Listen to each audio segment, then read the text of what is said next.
14th, 2015, time is 6:32.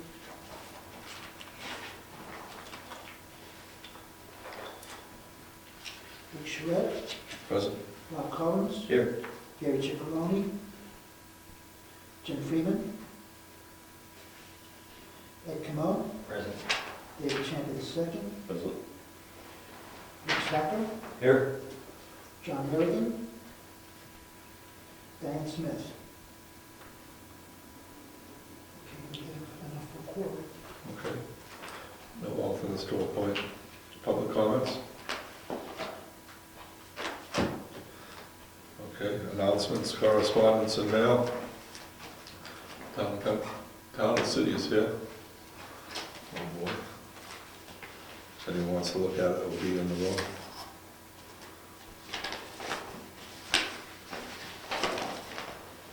FEMA sent us a letter. It's addressed to selectmen.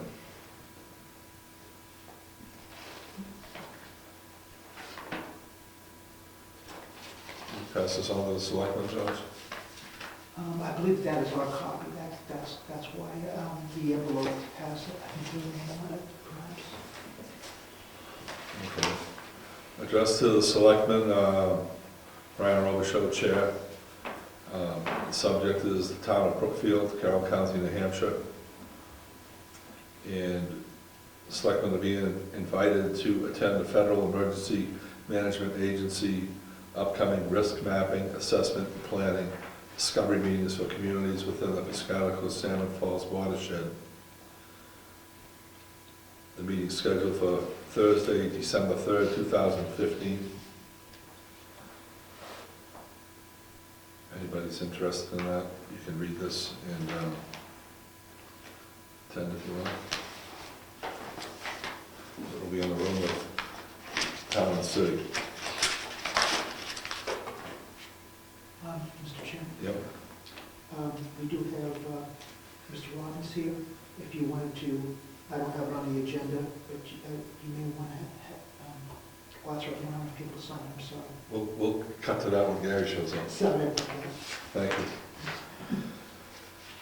Review and possible approval of October 15th and October 29th minutes.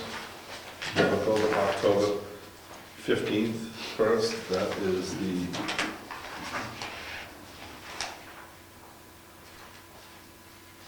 oh my God, it's 29. So the 15th is the regular meeting, correct? Yes, sir.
motion to accept the minutes for Thursday, October 15th.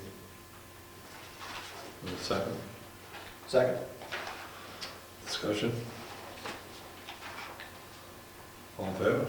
Aye. Opposed? Minutes accepted.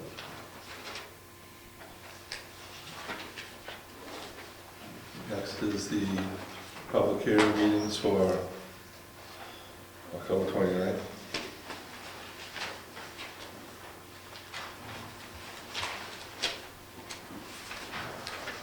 Mary?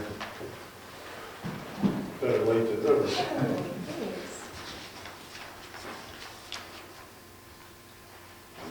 Boy. I brought my faraway glasses too. Gary, you want to choose? No, I'm like, I'll probably make it.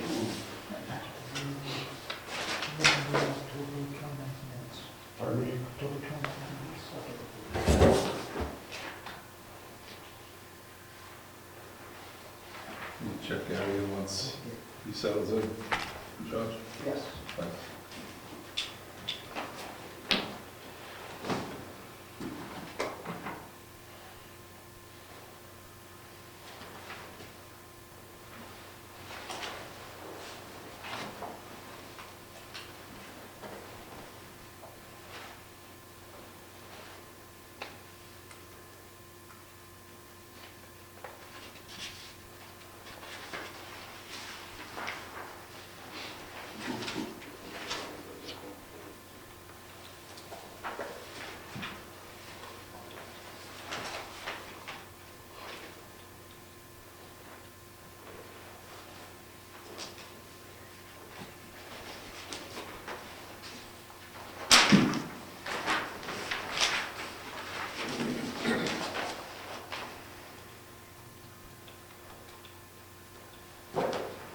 You make a motion when you're ready. Mr. Chairman, I move that we accept the minutes of October 29th, 2015 as written. Second? Second. Discussion? All in favor? Aye. Opposed? Recused? Yes. Yes. I'm sorry. I think that you guys are okay.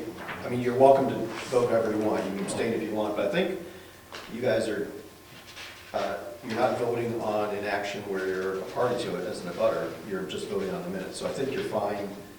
You guys were here, you know what happened, and that's all you're voting for right now is that the minutes reflect what happened. Abstain. Abstain. That's fine too. Meetings minutes are accepted. It's not on, I'm gonna put this in right after review of the possible minutes, the plat review and signing.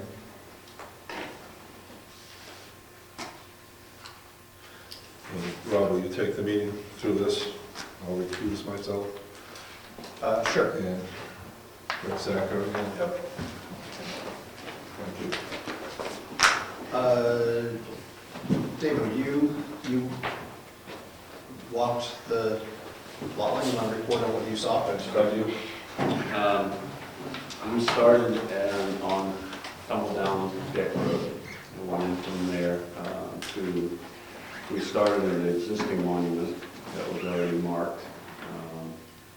And I actually identified on the map and took some photos of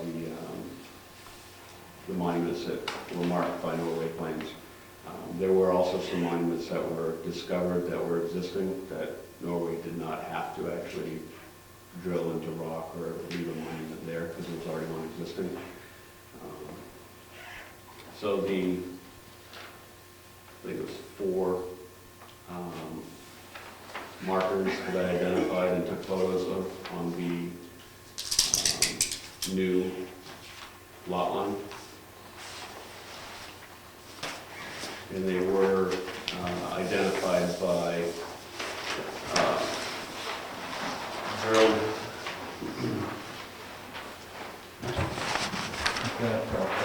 When you approved that, and we approved that. So we started started on this road here, and went to this is an existing mark here. And then I took a photo of this one here and identified that this one's another mark, I believe was an existing mark. This is a new mark here, which was a drilled hole in stone. There's another marker up here, which is a medallion with the marking from Norway Plain on this mark. And then there's another mark here that I identified for a drill hole into a rock. Are we talking about the monuments? The monuments, yes. Why did we do that? Why did you go out and do that? I'm just curious. Just to witness that they were marked, because I was asked to do It's that. not legally required. But that you're willing to do it, that's fine, but it's unnecessary. Surveyor's letter is all that's legally required. Saying that he. Pardon me? Saying that he installed. Correct. Do we have such a letter? Yes, we got, there's the original, and they draw copies of his certification. That's the only thing that's required by the state law.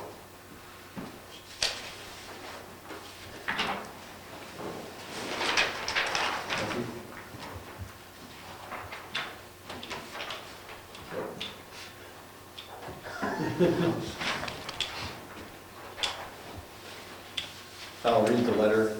It's dated November 16th, 2015. It's to the planning board, and this is signed by Randolph Tetrell, from, he's the surveyor. Dear board members, this letter is to inform the board that the monuments for the above referenced project have been set as required as a condition of approval for the lot line adjustment plan, signing and recording. The amended Mylar plan was prepared, adding/indicating the location, type, size, and reveal of the monuments placed at each corner. This was the only amendment to the approved plan. The new lot lines have marked between the monuments locations. Please contact me with any questions. Okay, so anybody have any problems with that letter or any of the process?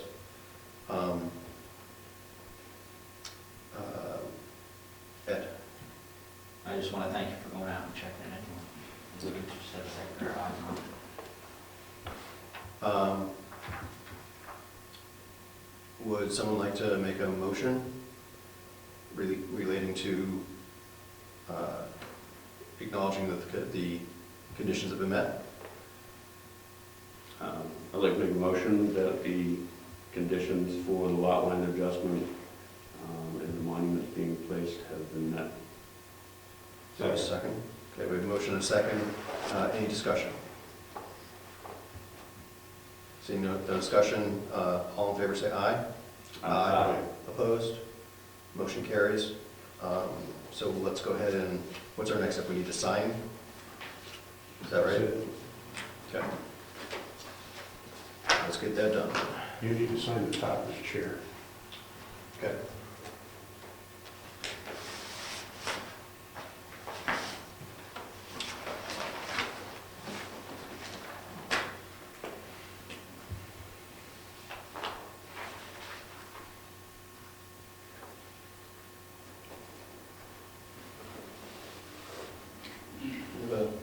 Less than 10, George? So I'm checking those. It's not working out. Not the first one. We'll sign them all. Julie? Yes. Thank you, Gary. You know what we did last time? We spread them all out. I guess there's no room tonight. Yeah.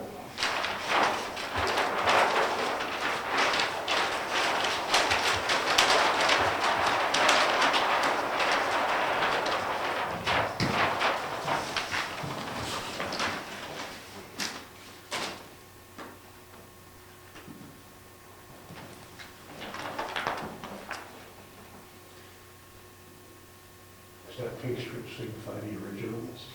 Yeah, that's the one that's going to be filed.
Yeah.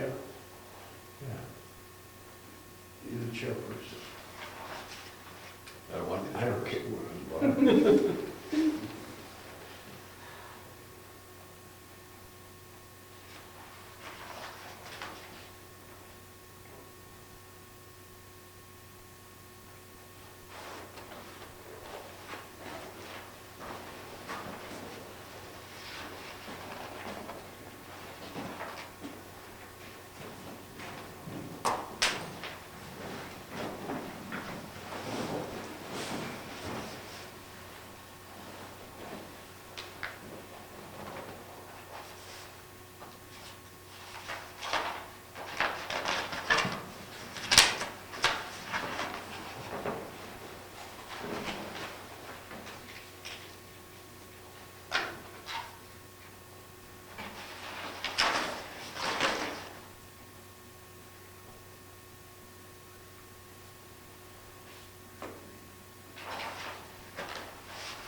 Okay, so what happens next with this?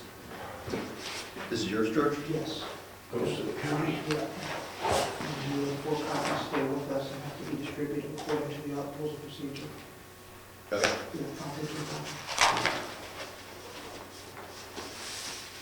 Excuse me, Mr. Chairman, may I ask something? Absolutely. Is it, I just want to run it by the board, just because I'm on a bit of a time thing of getting that to the state. Is there any way I could pay George extra to bring that up tomorrow if he has the time, if I could pay him for a couple hours after he does his work here? And that obviously be between you guys, but I just didn't know if there was any way. What are you asking? Whether I could have George run that up to the registry tomorrow for recording. Rather than mail it, rather than have it be Oh. mailed, I just didn't hear it. you're asking that he, if he would drive it up there as opposed to mail it, so it gets recorded sooner. Correct. Okay. And you're offering, if I understood correctly, you're offering to I'll pay for his pay time, his so time. it's not a burden to the town, is what I'm saying. I'm not sure how that works, but Gary, if you've got thoughts, I'd love to hear. I'll listen, man. That's strictly between George and Mr. Robbins. There's nothing illegal about that, because he's the legal guy that we empower to do that. If he wants to drive up there, and it's only between Chuck and George. So it would actually save us money, because rather than him taking the time to mail it, it would just magically appear. Yeah, that's As right. far as we're concerned. And the postage. And it's, so I think, talk to George I'll about, talk to him, I'll talk to Separately. George in the morning and he'll tell me what to do. I just want to say George has been great through this whole process, and we had to go through different things. He's never folded, always worked hard, so. I appreciate hearing that. That was great. We think he does a really good job too, but it's nice to hear that. Okay, anything else? All set, thank you. Do we have any kind of record that it's been signed? Well, George, eventually we get one of those. I'll just make that a copy from the registry, Yeah. and you give me an original copy eventually. Yeah, by our rules of procedure, I need all 4 of the copies, because they have to go to a specific place. One goes to cartographics, one goes to the assessor clerk, and one goes in our file. So, but eventually, I think the one from cartographics will come back. Correct. I just don't know how long it's going to be, Chuck, that's the only thing. I just want a recorded copy, to be honest, with the Mylar. That'll be Okay, all that I need. all right. Cool? Thanks, everybody. Thanks, Richard and Mike, I appreciate it. Thanks, guys. Thanks for going out there. Jerry, thanks for coming down. Oh, it's okay. I was sleeping in a recliner. I got a chest cold, and I'm like, oh, I should have been here. So, Rick, I'd love to hand the meeting back to you now. But, No, but, just saying I want to do it. catch a break. No. All Thanks for watching that line. The letter, the pictures, everything.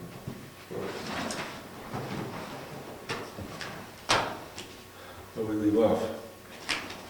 Thanks for coming out and signing. Well, Well, I forgot it was Thursday, I forgot it was, what, it thanks for waking up. wasn't for him, I would have still be sleeping.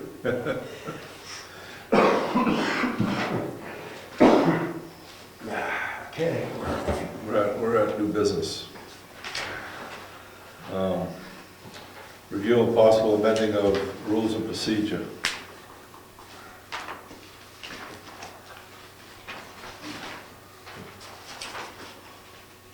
What exactly is that one pointing at, George? Oh, I'm sorry. This here? Yes, sir. And the italicized are those that I have. This is for the abutter notification form. There was some discussion over who's responsible for transcript errors or making sure that the proper notification goes to the correct abutters. And Rob, I think you borrowed some language to put in there. And George has it here in italicized. If we take a look at this, see if that's Did I okay. bring up, did I come up with language? Yeah. You didn't give me that language. Okay. You suggested that that may be appropriate for me to do. and- Okay. I suggested that you go with this language. Oh, okay. Okay. I was I lazy. got the wrong glasses. Take it back to the wall. Try without your glasses. Huh? Try without your glasses. No, that's impossible. I'll read this. I can read it right about there. I'll read it anyway. You want to borrow money? Whatever. No, you don't want, you want my cold, I'll give it to you. It's no fun. That's why I didn't take Chuck's glasses. How's it going? It's going yourself. Good. It's very thoughtful of you. Huh? It's thoughtful of you. Well, you don't want it. Just had all our customers leave. Yeah, it's starting along with that. Oh, man, okay. I'm gonna read this anyway. Number 4, the determination of abutters is the responsibility of the applicant. Added now in italicized. The applicant is solely responsible for any transcription error that results in an improper notification and is therefore obligated to pay any fees that are required for remailing of notices. The list will be reviewed for compliance with statutory requirements. The planning board's administrative assistant shall submit the abutter notification form to the Brookfield assessor clerk to certify the accuracy of the list of abutters. That's fine. When the last time this happened, the applicant paid for the remailing anyway, right? So can I ask you a question here? This seems like an oxymoron to me, but, or a contradiction in terms of less. It says, the applicant is solely responsible for any transcription error that results in improper notification and is therefore obligated to pay. And then it says that he is to give it to the assessor clerk for verification of the accuracy of the list of the abutters, which makes the assessor clerk the responsible party for the list of the abutters' accuracy. So which one is it? The applicant or the assessor clerk? This says, So there's a list, if I may, there's a list of abutters, and then there's mailing labels, which may not. let me see if I read this right. No, you are. The issue is that if I understand this correctly, and George, I'm sure will correct me if I've got it wrong, the assessor clerk certifies the accuracy of a list of abutters. The applicant has to provide a set of mailing labels for the abutters. And there can be a discrepancy between the list that was approved and validated by the assessor clerk and the actual mailing labels that come in as part of the application. I think transcription error is just too ambiguous, but Well, that's not the whole thing. There's 3 above this that lead up to that. all right, I gotta read the whole thing. So while Gary's reading that, can I ask George a question? Yes. Yes, George, if, in this case, we had to reschedule the meeting, is that right? yes, And did we have to re-notice it in the paper? we did. So did he pay the cost of that as well? Yes, he did. Okay, so this specifically says the obligated to pay any fees that are required for a remailing of notices. I'm wondering if we shouldn't come up with a slightly more generic to say any fees that are required for, any additional fees required for notice or something like that. Make it not just mailing of notices, but, you know what I'm saying? I mean, Re-notification. yeah, or additional fee, additional costs or something. I mean, something more generic so that it can cover any other costs we're gonna re-incur. That makes sense. I don't really have proposed wording, but I That like that doesn't make sense. I've read it. What do you think, Gary? I think the word transcription should be taken out of there. Transcription. Yeah. And then it's, the applicant is solely responsible for any error that results in improper notification, and is therefore obligated to pay any fees that are required for remailing notices and meeting notifications. Or get rid of remailing notices and just say obligated to pay any fees that are required? Well, No? any error that results in improper notification.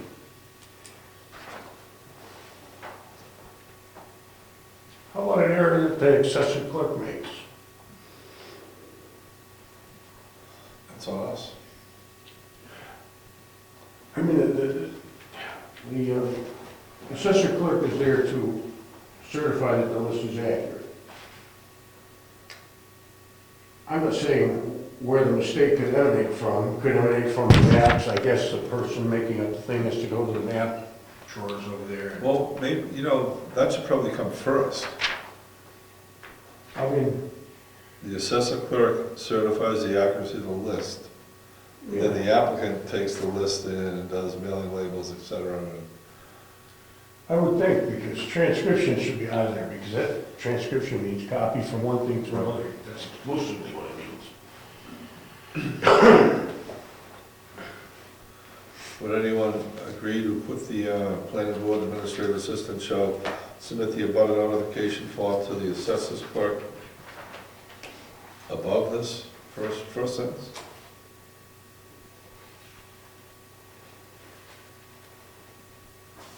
Well, the process is, someone has to identify all the parcels that are abutting the property we're talking about. Right. The assessor clerk can attest to that these are the parcels that touch the property we're talking about. But that doesn't include the owners of those parcels. And that's where we got in trouble. You gotta get sure you get the right names as far as the owners are concerned. So that's where we hit our hiccup last time. Yeah, actually. So he or she can say, these are the parcels, then someone's gotta look through the deeds or whatever to get the correct owners. That's the process we have to follow. So now, if it makes sense to move that up, that's okay.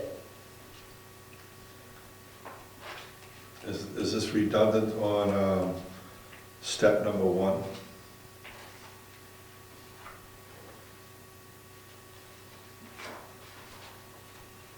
Step number 1 doesn't, these instructions are to the applicant, correct? That's correct. It's part of the application form, appendix B. Okay. So then the applicant lists the map, parcel name, mail and address of the property owner and all its abutters as shown by the town records, correct? Yes. And this may be placed below or typed on a separate sheet, if you use another sheet, multiple sheets.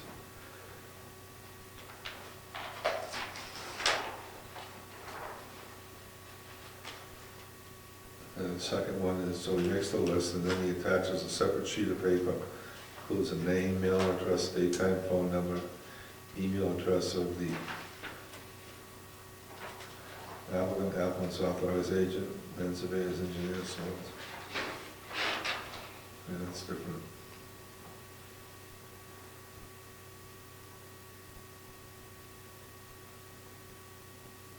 Why is that on the butter notification? But these are the instructions, what he has to do to notify the abutter, the applicant.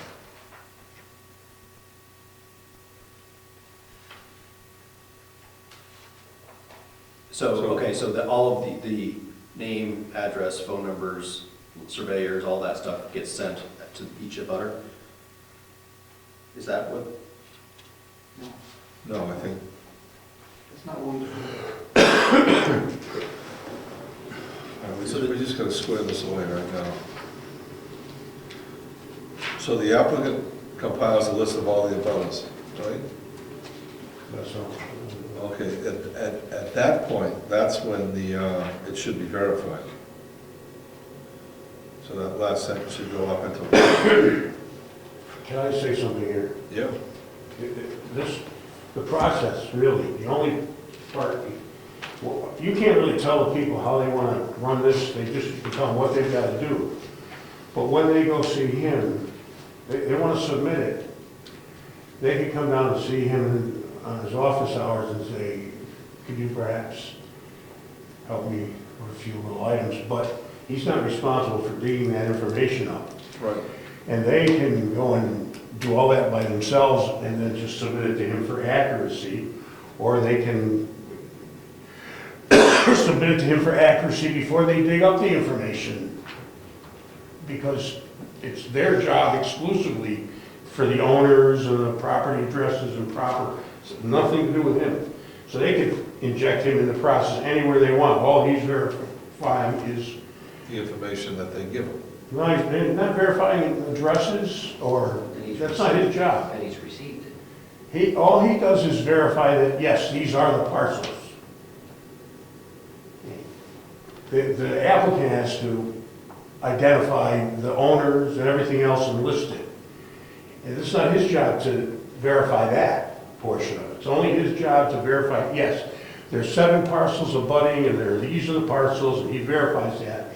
And if then they screw up, the applicant screws up the mailing addresses, that's the applicant's problem. So when they go see George is irrelevant. If they make a mistake in the addresses, they have to resubmit the whole thing again. All George has done is verify, yes, those 7 parcels are those 7 parcels, and he's correct there. It's up to the applicant to do everything else, and if they don't do it right, then they suffer the consequences. George doesn't verify any of the addresses, none of that's not his job. Okay, So they could see him anytime in this process. so the top 3 are fine. Yeah, I think they're all fine except for the word transcription. Mr. Chairman? Yes, sir. I'm confused, and I think it's me, not this form, but the title on it is a butter notification form. And I would expect that this would detail, that this is, the end result of that is this form being filled out here on a separate page, and it lists the butters. Now, item number 2, though, it doesn't seem to have anything to do with the butters. And I'm not saying that this stuff shouldn't be submitted, I'm just wondering why it's listed here.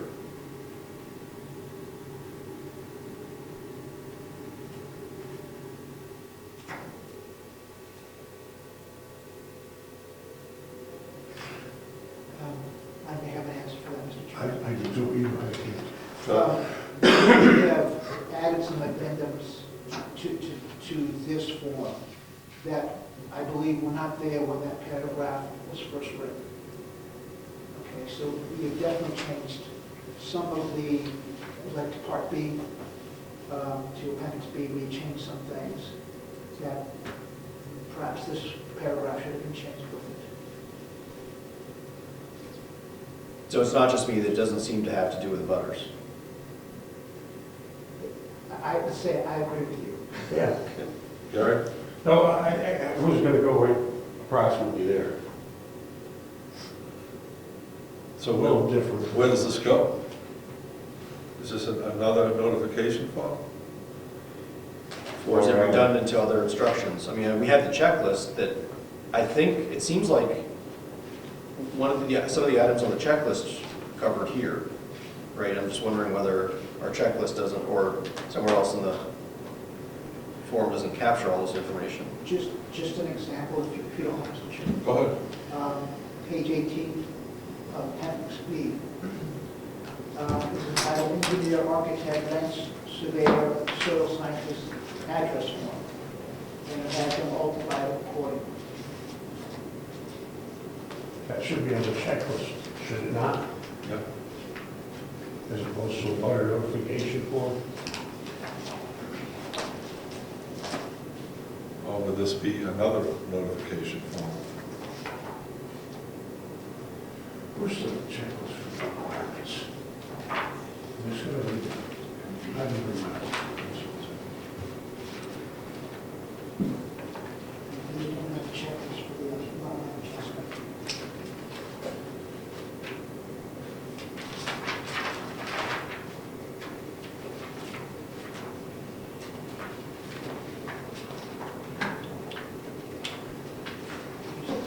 Stand up for this. And here's the subdivision where we have a lot line adjustment checklist.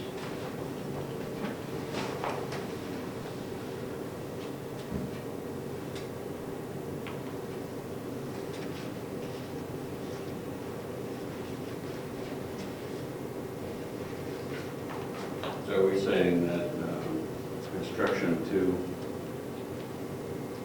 should be omitted from the butter notification form and put on its own form? Because that really doesn't have anything to do with the butter notification. Right. What we've been doing is using subdivision checklist Right. for lot line change. That's what we've been using, that format, and just saying NA, NA, not Apple, NA. That's what we've been doing. And this is, So that paragraph is in there. yeah, it's there in parcel somewhere. You know what I mean? That's part of the checklist. To do subdivision or lot line change, that they have to go through to submit the request to the planning board. Well, I can't find it because I can't see.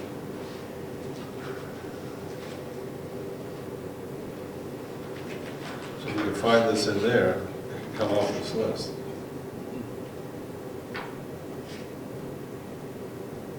Hold on.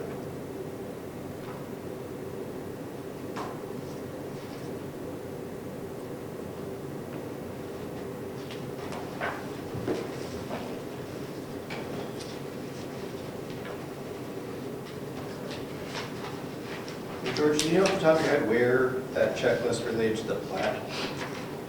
Where were all the checklists that we went through for this last public hearing? We actually went to, Mr. Robbins actually used a combination of checklists that are here, and it might have been the subdivision checklist. I can pull out the original application if you'd like to see that. Number 2. It says, name, license number, and seal of surveyors or other professionals such as designers, planners, soil scientists, etc.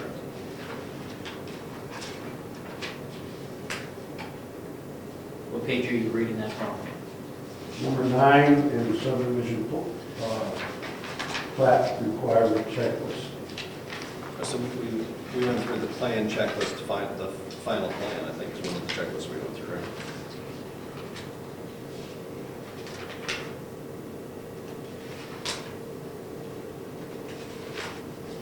And then there is another one of the easements over here. Hold on, I gotta find it.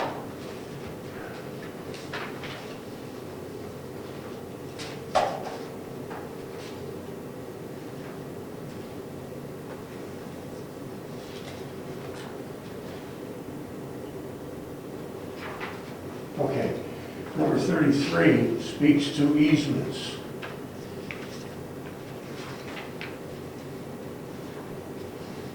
easements or restrictions on adjacent lands as defined in RSA. That's not in there. 477:45 regarding planning commission, if the regional notices required must be included on this list. Now, this is a little bit different.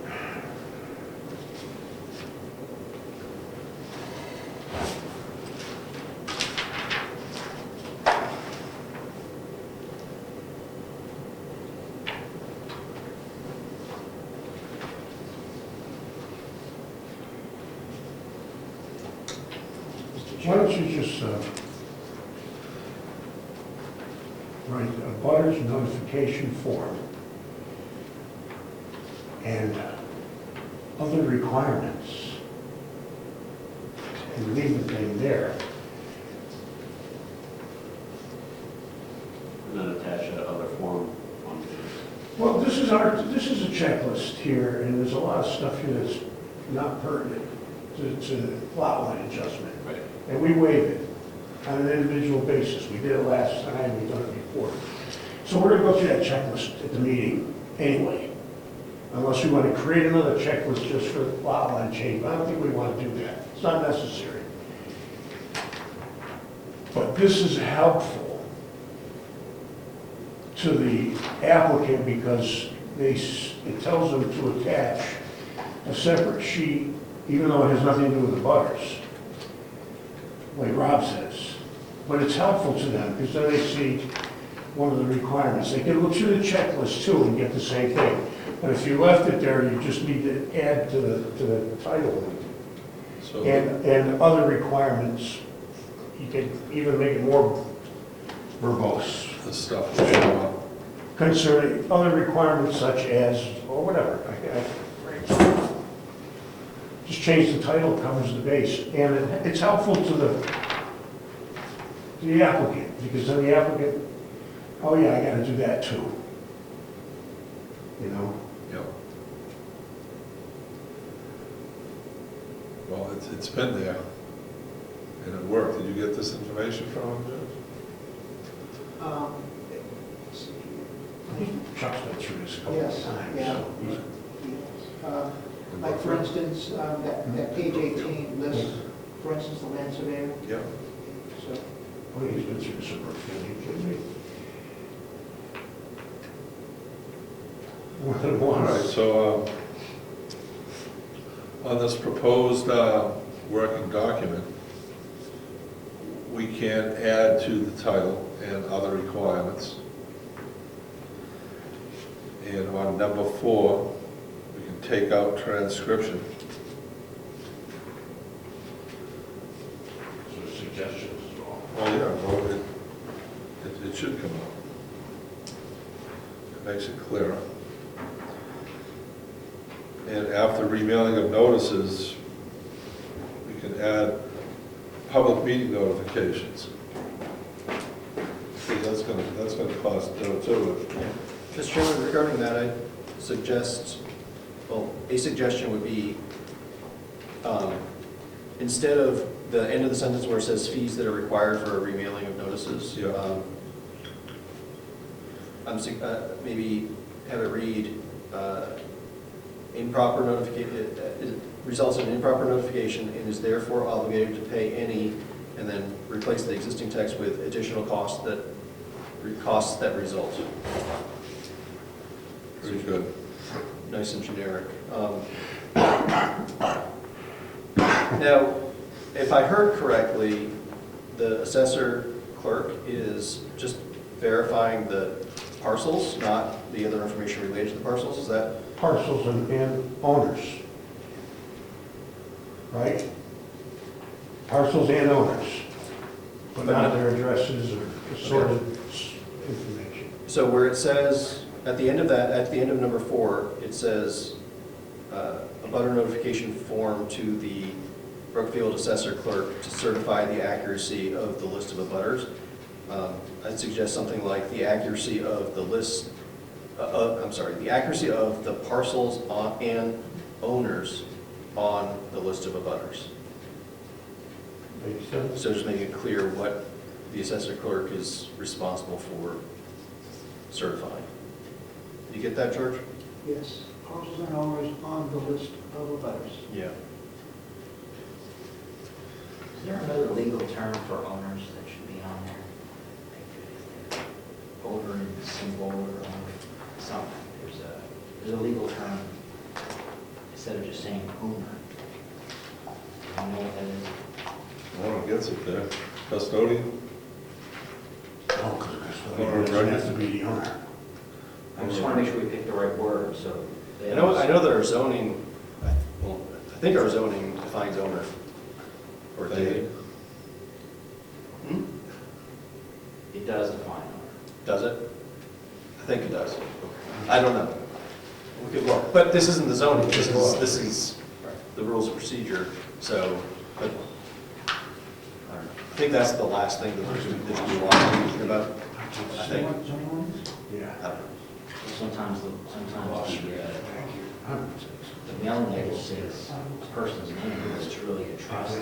That's the crux of the issue. It's got to be has to the say owner. that- The owner. Sorry.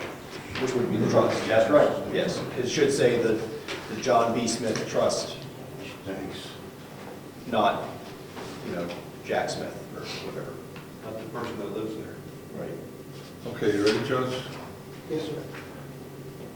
Transcription is gone. Same sentence. After any fees,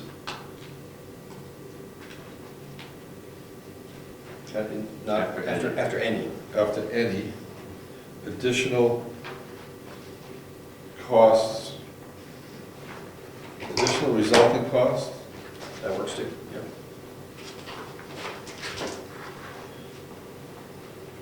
is that what you had? Not exactly, but that works just fine. What did you have? Additional costs that result, but I think either way is perfectly fine, I think.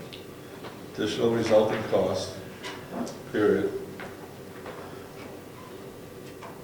And the last one, assessor clerk to certify the accuracy of the parcels and owners on the list of abutters. Correct? That is right. That's what I suggested. We define a butter, but owner's not in here. I mean, that might have gotten taken out in the last go-around with the attorney. I think it used to be there, but So will you redo this form for next time, George, this working document? Yes. Mr. Chairman, may I suggest that we have a vote to determine if this is a working document? It is a working document. Make a motion to add the amendments just discussed to the proposed rules of procedure working document. second. Discussion? All in favor? Aye. Opposed? None? Carries. Okay, Josh? Yes.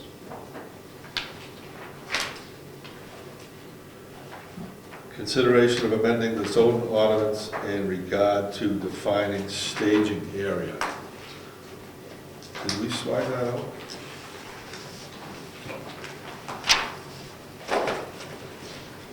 There is no documentation for it, Mr. Chairman.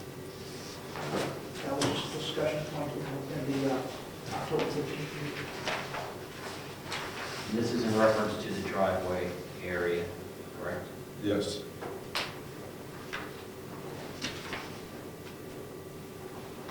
Can someone refresh the board's memory on why we were talking about staging areas and we brought this up? One of the working documents, either the driveway or private road, used the term at the end, staging area. We didn't define what a staging area was. Our discussion was about private roads and driveways that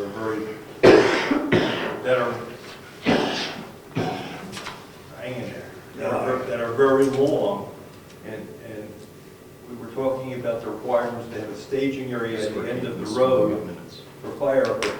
And then we got into that discussion, what's a staging area? Because it's not defined.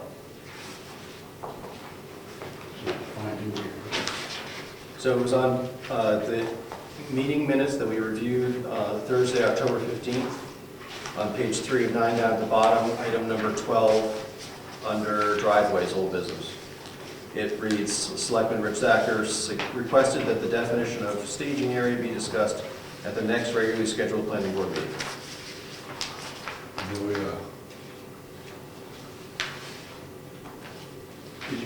Did you bring a proposal for a definition of it? no, we've just been discussing. Okay. I was just asking you. Well, it shows up on driveways. Driveway shall allow a fire apparatus to park within a maximum of 100 feet of any dwelling. The driveway shall provide a staging area within 1,000 feet of any dwelling for multiple emergency vehicles. Well, he's talking about what is a staging area? That was the question.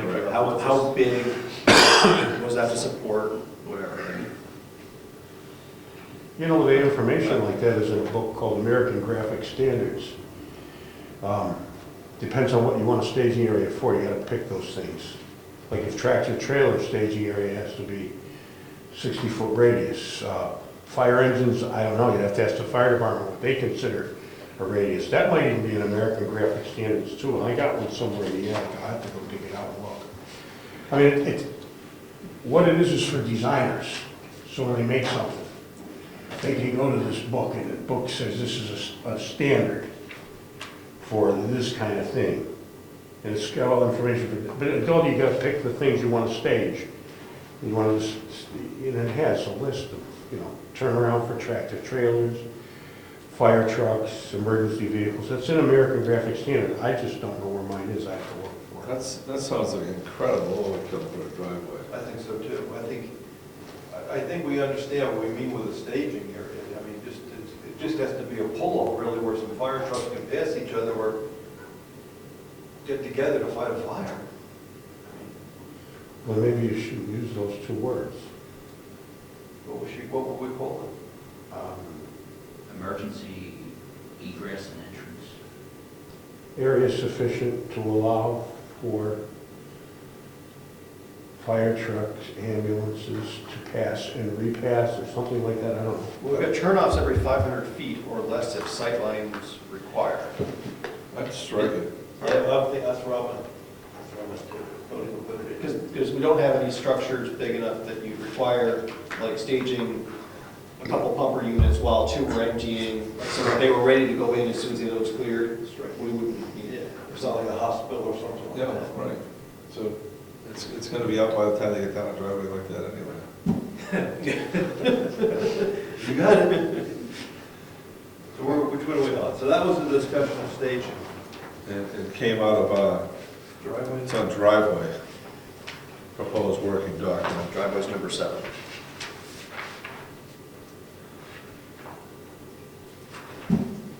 I motion that we strike number 7 from the driveway. It doesn't go in line with the zoning of our small town. It seems like a undue burden on somebody putting in a driveway for a single-family residence. Well, what if, just floating the, I'm sorry, you made a motion, I'll second it. Discussion. Maybe we could keep the staging area in there, but say that it's only for dwellings that are more than 10,000 square feet of living space or something like that. So just in case we had somebody who wanted to come in and put in, you know, their family compound, but all in one, you know, because we only allow the one dwelling, but, you know, wanted to create something very large where it might make sense that you'd want, if you had to fight a fire there, it wouldn't be out by the time you got a second round of water there or something like that. It'll probably never come to pass. Or if somebody puts a multifamily dwelling in, way the hell back why they do that, I don't know, but it would, you know, we could structure this so that it wouldn't kick in for anything normal, but it would be there in case something unusual came up. Should length of driveway be considered? I mean, if you're It- 75 feet back from the public road, that's not maybe a class 6 or better. It says within 1,000 feet. Oh. So I think it's already taking, I mean, I don't know if 1,000 feet is the right number, but I think it already is only on long driveways. Yeah, not too many fire trucks have 1,000 feet of hose. You know, if they can't get up a driveway, I don't know. Well, the whole idea of this is to make it so they can get up the driveway. Yeah, I realize that. And pass each other, right? And it says, and number six says driveway shall allow fire apparatus to park within a maximum of 100 feet of any dwelling. So the intent is that you have to be able to get to it within 100 feet of the dwelling with a fire truck. It's because they don't have 1,000 feet of, right? They don't want to run 1,000 feet of hose, right? How many, And then they have to park in the staging area. how many tankers do we have in Wakefield? Well, there's one tanker, but the other trucks carry water. And there's mutual aid as well. Exactly right. Once you have a fire, you start bringing in tankers first.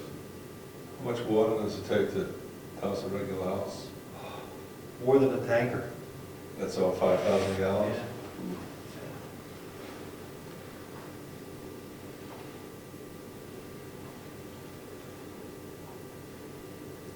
So, are we gonna go into the zoning ordinances and put in a paragraph defining a staging area? Or are we just gonna take this out? Somebody's gotta come up with well, how big a staging area is. How big is the truck? How big are the trucks? How many trucks do we need? I think we're going overboard. What, I just know that if I wanted to build a house in the woods, All this language was taken out of documents that were written for towns, mostly a lot bigger than us. And we had to start somewhere, so we grabbed a lot of information out of some of these. And we spent some time calling this out and making it more suitable to our small town. So, talking staging areas and multiple emergency vehicles. It sounds like a hell of a show if you gotta do that.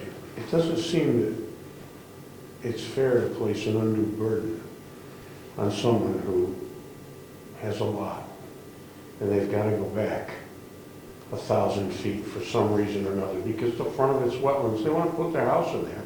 Right. They have to, and they want to put, a little cave for them and the family. They have to build a giant staging area along with it. I mean, especially with today's building codes that make electrical and fires less commonplace than 300-year-old houses. I think it might place an undue burden on someone that has a piece of land that they want to put a house in. I mean, it depends on what you mean by staging area. I think defining it is short. I don't think it belongs here. Can I ask a question? Yes. Does selectmen have any leeway to impose additional requirements on a project as part of the building permit? Like, let's say that somebody decided that they wanted to do a multifamily dwelling, which is, I think, probably allowed by our zoning, and they wanted to have it on a, way back from the road for some reason. Could you guys say, you've got 20 families in here, it's far from the road, we need to be able to get 5 tankers in here. If you needed to fight a fire, you need to not just do the minimum driveway, we need you to do a little bit more so that you could, to make it safe. Is that something you guys can make up on the fly and require? If it's on a private road or a class 6 road, yes.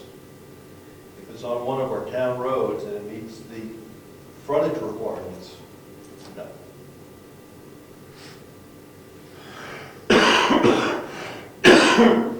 You say multifamily, what do you mean by multifamily? Apartment building? Workforce. Well, we can't really build them too much without going through the planning.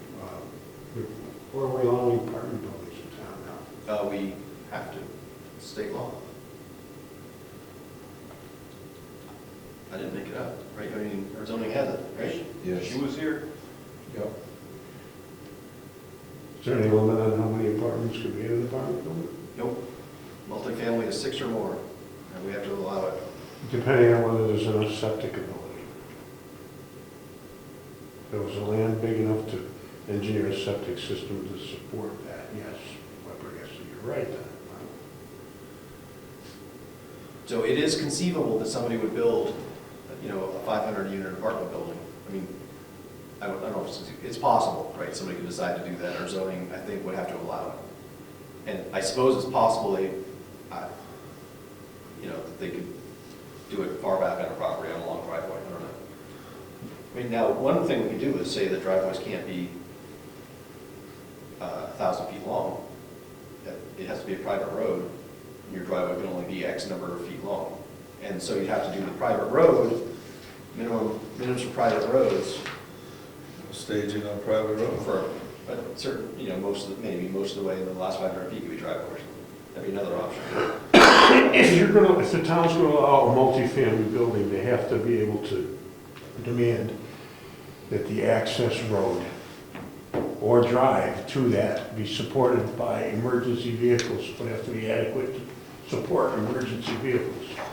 The town would absolutely, I can't imagine, they wouldn't have the right to say, no, you can't have a class 6 dirt road to an apartment building. I just can't imagine we have to allow that. No, private roads or class 6 roads, the town, the selectmen can control. If it's a class 5 road, Lightford Road, and someone wanted to do something and they hit the frontage today, they don't come to the board of selectmen for that. No, but Lightford Road is already accessible to all. That's emergency. right. But if they want to go back 1,000 feet to put this structure in, I think they're allowed. Well, you can require them to build an access way that will support emergency vehicles. Where does it say that in our zoning? Well, right here on this working That's why document, we're doing this right here. we describe a driveway to support Well, it does emergency say it in vehicles. here. What we're talking about here is on private driveways, is there a need for a staging area? And I say that we should strike it. I agree with you. Let me bring Gary up. We cover all that in our subdivision regs. Right. We don't cover it if it's not a subdivision.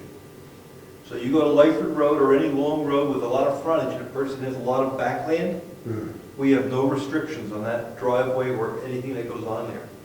Well, I think that this should be an easy remedy. We're working on it. We're working on it, we got it right here. Instead of using a staging area. We'll just drop We it. got it right here, it's just it happens to be in here, the number 7, discussing a staging area. And then in the mittens, Rick's suggested we define what a staging area is. And the motion that's on the table is, what do we even need it for? It's a driveway.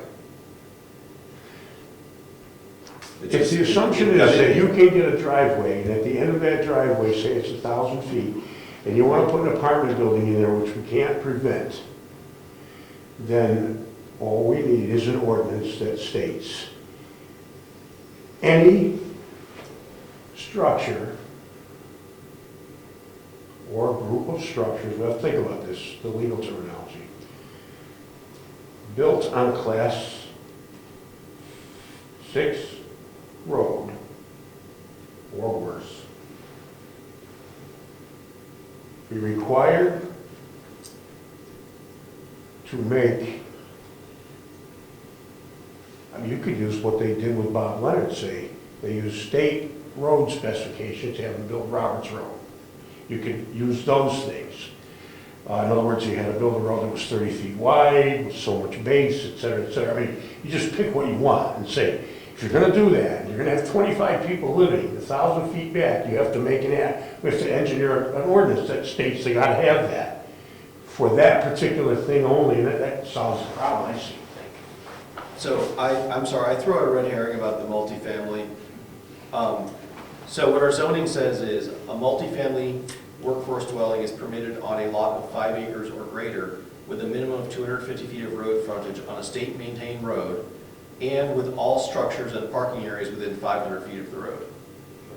So some smart person put that in there, I think. Okay. I think that was probably me, but So you're saying now 1,000 feet back, you can't do that? you can't have the multifamily thing 1,000 feet back. Doesn't mean the driveway couldn't be 1,000 feet long, I suppose, if it went in and snaked around. Yeah, yeah. It's gonna be within 500 feet of the road.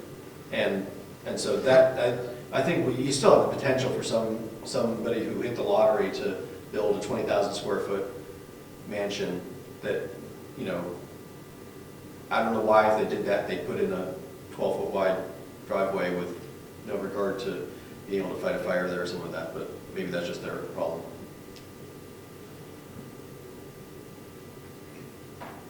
Call the question. I say we strike it. Well, that's the All in motion. favor? Aye. Aye. Aye. Go ahead. Because then, All opposed? Okay, number 7's gone. You're crossing it out before you even finish the vote. I like it.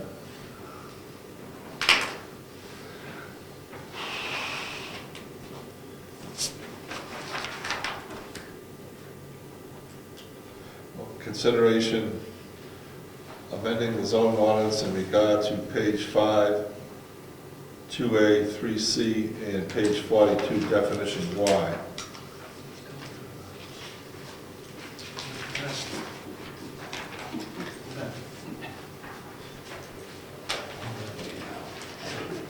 Okay, so,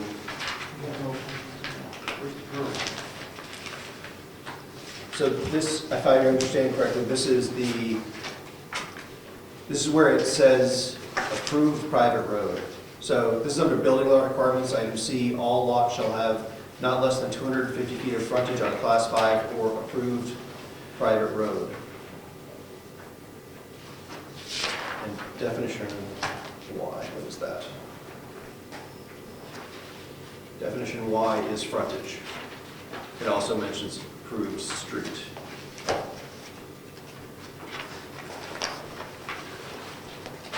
This is minimum for private roads, right?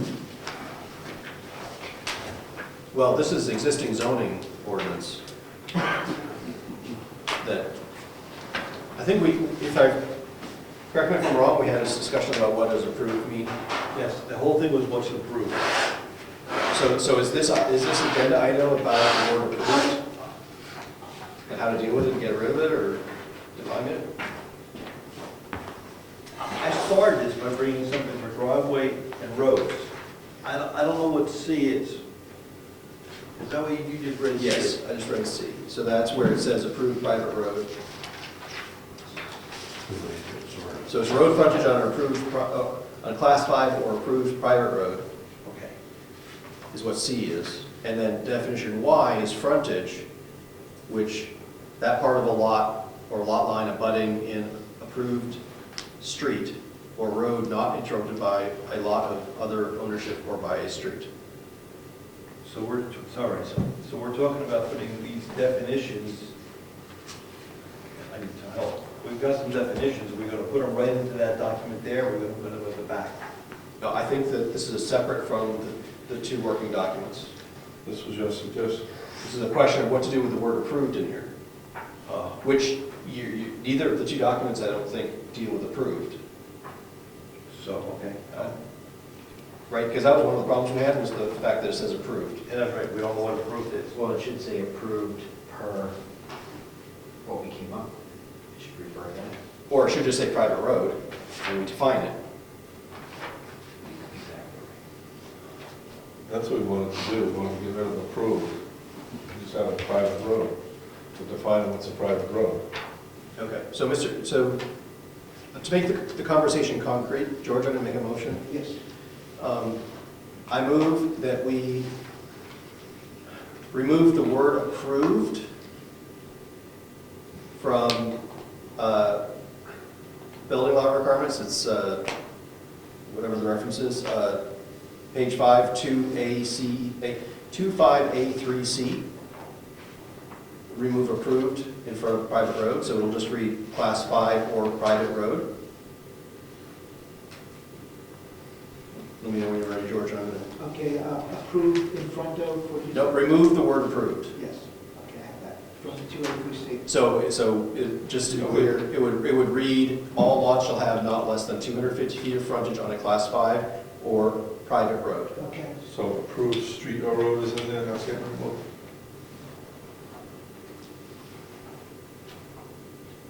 That comes in the next, so the second part of the motion, George, is on page 42, definition Y. Remove the phrase approved street or, and replace it with class 5 or private road. So, I'm sorry, removing approved street or road and replacing it with, or I guess should read, abutting a class 5 or private road, not interrupted. So where it says approved street, we want to replace it with class 5 or private. Approved street or, it becomes class 5 or private. Okay, not class 5 road, just class 5? It's going to read abutting a class 5 or private road. Gotcha.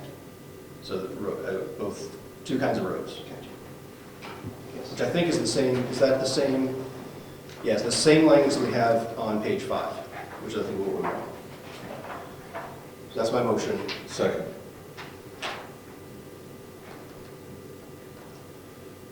Discussion? All in favor? I'm sorry, just to be clear, I think I should have made it clear in my motion, George, that this would be to create a working document that would reflect these changes, right? Because we're going to need to, this will be a zoning change, and we'll need to go through the whole process. Warrant article and everything. Right, right. So I'm saying that create a working document that reflects these two changes. We need like a second reading or something, correct? I'm sorry? Don't we need a second reading of it? All the members have to? Yeah. No, but this, I Come up mean, with a working document. just to be clear, my motion, and you can re-second if you need to, but my motion is to create a working document that reflects a change on page 5 to remove approved, change on page 42 to replace approved street or with class 5 or private. So it's to create a working document like the private roads one that we can review and edit and whatever is as our desire. You have all that? I'll second the new motion. You withdraw the first one? Sure. Any more discussion? All in favor? Aye. Opposed? Motion carries. Now, before we go on, the driveway, once that's put together, that's going into the zoning ordinance. That will also be a warrant article, correct? Yes. Yep. And the minimums for private road will also be a warrant article. Yes. That's what gets interesting is, if these don't pass, we don't want to drop the word approved out of those other two. It still doesn't mean anything. We have an opportunity to define it and discuss it. If it's gone, they can do anything they want. There's no opportunity to discuss it or put any bearing on it. So that's an argument why people have to vote for the private roads? That's exactly right. They got to be coupled together. Or we could even merge them, right, as one warrant article, perhaps. That would be, we'll think about it. Right, redefine, provide a definition for private road, and it has minimums, and it changes the language that specifies where private roads If are. it's all in the same section, we can do that, as opposed to, like last year, having 20 warrant articles, or whatever, 15. Yeah, I'd like to avoid that. yeah. Okay.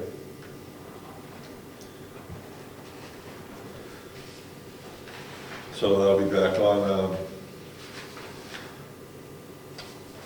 that'll be old business when we come back, correct? On to old business. Driveways working document, we just covered it. Minimums for approved private roads working document. I don't think we went over that one yet. No, could I ask what happens with this driveway? Are we done with that now, or what's the next step? The next, well, we gotta fix the working document again. And then we'll need to decide where we're gonna put it in the zoning ordinance. So, There's no definition in there now. yeah, you'll have to figure out how to get it there. We didn't really, we went over item 7, but there was a lot of discussion, I don't think you were here, Gary, but There was a lot of discussion about the specs that the driveway should be built to and how wide it should be, and, I think it was Jim that was pushing for stronger and wider and everything. And have you had a chance to read this, Gary? Is this, No. so? Oh, you mean what came on the email? No, just what we ended up with on the, I know you can't read today, but it, Which document here is it? That one? It's not the same thing as this right here? No. It's that right there. Driveway.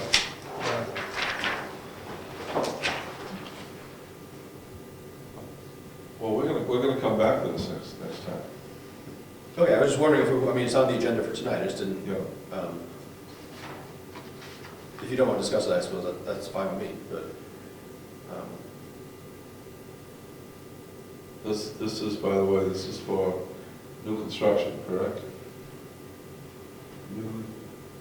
New driveways, not current driveways. That's right, you can't go back. Right, and we have no driveway definition, so that's why we took information from other towns and put together a driveway spec from this point forward. And most of these specs are so the driveway will support fire apparatus, fuel trucks, etc. Now, I did ask Ed about shoulders and whether shoulders should support. He says yes. Yeah, Shoulders have to support the weight of the vehicle. we have that in. Oh, we took out No, number we- 7, I get it, okay. Yeah, so actually, we don't, on the driveway, we don't have the shoulders being required to support the weight. It specifically says, number 2, the travel portion of the driveway shall have a road surface and base capable of blah, blah, blah. So we would need to change that to be the travel portion and shoulders of the driveway? That's what the standard is for the road agent.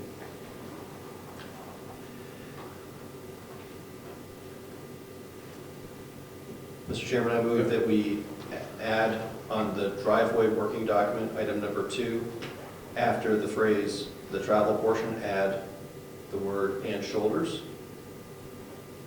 second. Discussion? Per recommendation of the road agent, who's educated in these matters, He's a road scholar. brings a road scholar. What's the road agent got to do with it? He knows roads. Road agent's got nothing to do with this. We just asked him for his Well, opinion. we asked on for his what- opinion. So we took out shoulder requirements for supporting weight. Pardon me? We took out the shoulder requirements for supporting the weight of heavy vehicles on a driveway. He doesn't know anything about that. How do you know? All right. Gary, what do you think is the right thing? Is a 12-foot wide travel way the right width for a driveway? Are 2-foot shoulders the right amount of clear area around the driveway? And should the shoulders be able to support traffic, or are they just to have the brush cleared back? Well, I tell you, there's all kinds of things that go with that. If you're gonna set parameters, you're gonna say 12, 16 feet is what you're doing, 12, 2 and 2. Right. 16 feet. You have to, and you're defining the support of these vehicles. So what you're doing is telling people that they have to build a driveway. If it's gonna be 1,000 feet long, I mean, I don't know if that's where we wanna go, but let's say somebody has a lot and they wanna build on it, they're going to have to, in all effect, put 700 feet of material and maybe $30,000 just to get to their house in the driveway, or 40,000. If we wanna do that, then so be it, but that could be what it costs. Case in point, Terry Jones, you guys know him, many of you do. Yep. Terry, and I'm not gonna speak to what he spent on his driveway, but his driveway is 602 feet long, and the guy that installed it did a terrible job, and Terry rebuilt it. It cost him How wide is it? 12 feet. That, the blacktop is 12 feet? The blacktop is 12 feet. I'm just a little wider at the corner where he went around by the bridge, but, and he put in a couple of feet of shoulders.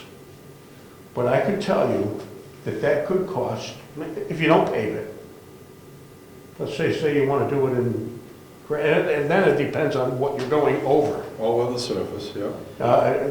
If it's soft soils, you might have to bring in more. If it's already gravelly hard pan, you might not spend much. It all depends on the situation, but if the buildable portion is there and there's wetlands in the front, and you've got to get there somehow, maybe you have a small portion that's traversable, I don't know. You could spend 10, 20, $30,000 in material, easily.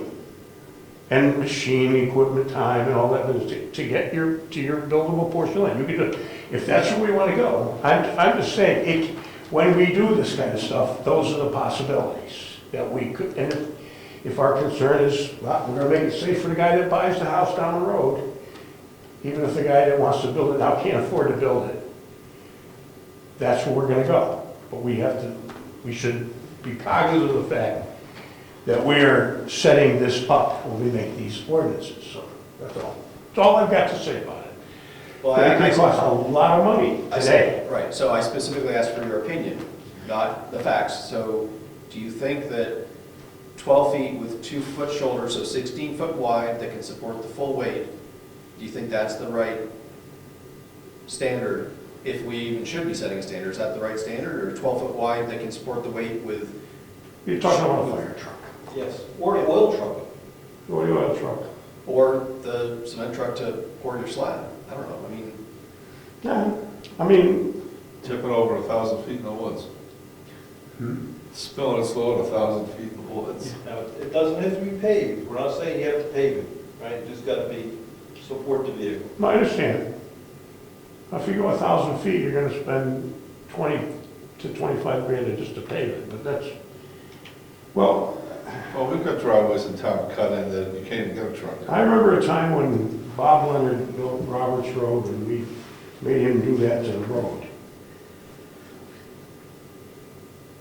We made him build the road the right way. And Bob got in there. He's left us now, he's passed away, but anyway. And Bob built the whole Roberts Road thing, and his budget for it was, I think, 160 grand at the time. This was over 25 years ago. I was just here for that. By the time he got done with bad weather and stuff, he had $500,000 in to the road. The road. He lost the property to the bank. Pretty much busted him. Anyway, that's neither here nor there. But nobody was talking about driveways. And we're gonna make people build driveways to road specifications without the paving. That's what we're doing here and now. Exactly right, because we have a And responsibility. I personally think we're stepping on an awful lot of people that can't afford to build tows. Unless we consider it's the town's liability if the ambulance can't get there and we allow them to have a building permit. But sooner or later, we're gonna restrict everything. I don't know. My opinion that we're getting a little crazy, but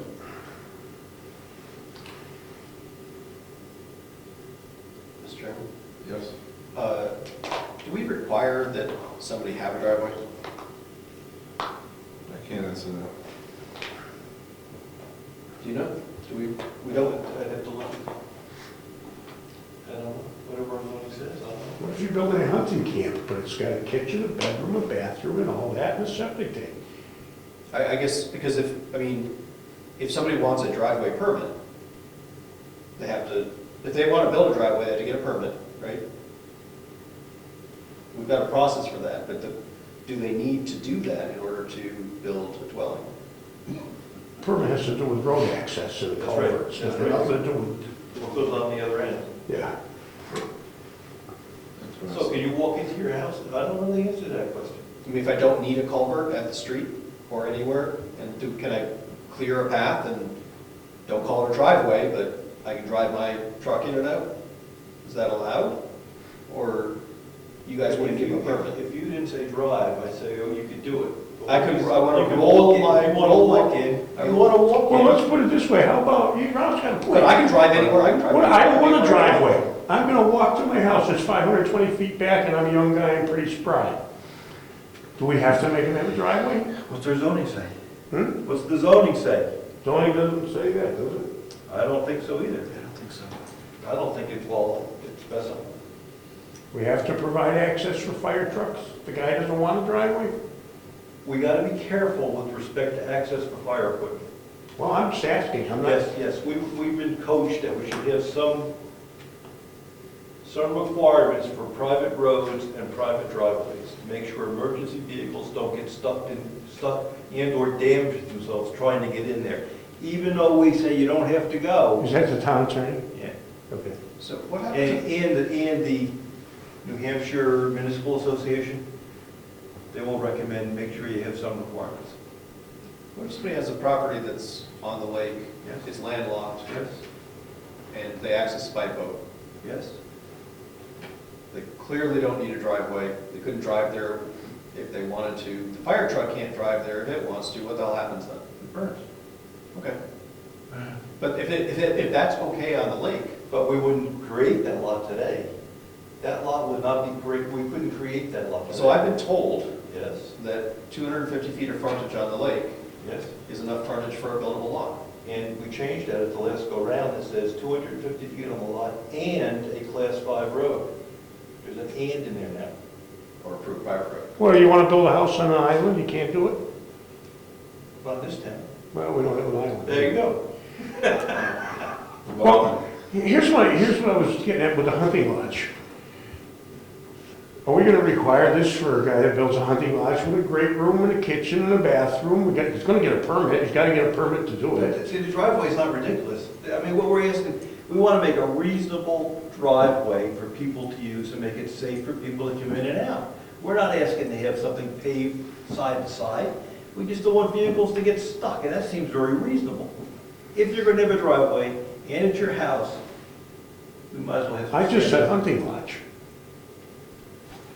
But you're gonna get a permit to build that. Now it's not a house, really. It's a hunting lodge. But it's going to be a pretty nice hunting lodge because we get those requirements on it. How many square feet it's going to be and how. I don't know, 800 feet's a requirement for a house, 800 feet isn't huge. Yeah. You build a hunting lodge with 800 feet. And we're gonna make them build I'm just bringing some stuff up, I'm not fighting anybody on this. I hate to be all philosophical, but I can't stand it. When does our private property begin on that part of the driveway that's mandated? I mean, you're saying encouraged by the attorney, and you're saying encouraged by what it says in the New Hampshire Municipal Association booklet. Who are they to say anything about on private property after that mandated spot, which is... Well, why don't we have zoning?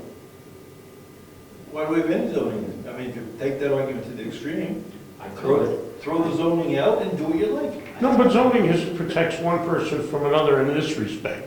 You can't have the trash heap next to the palace, but And associated with the zoning is to protect the town resources from being trashed with respect to fire trucks and emergency vehicles.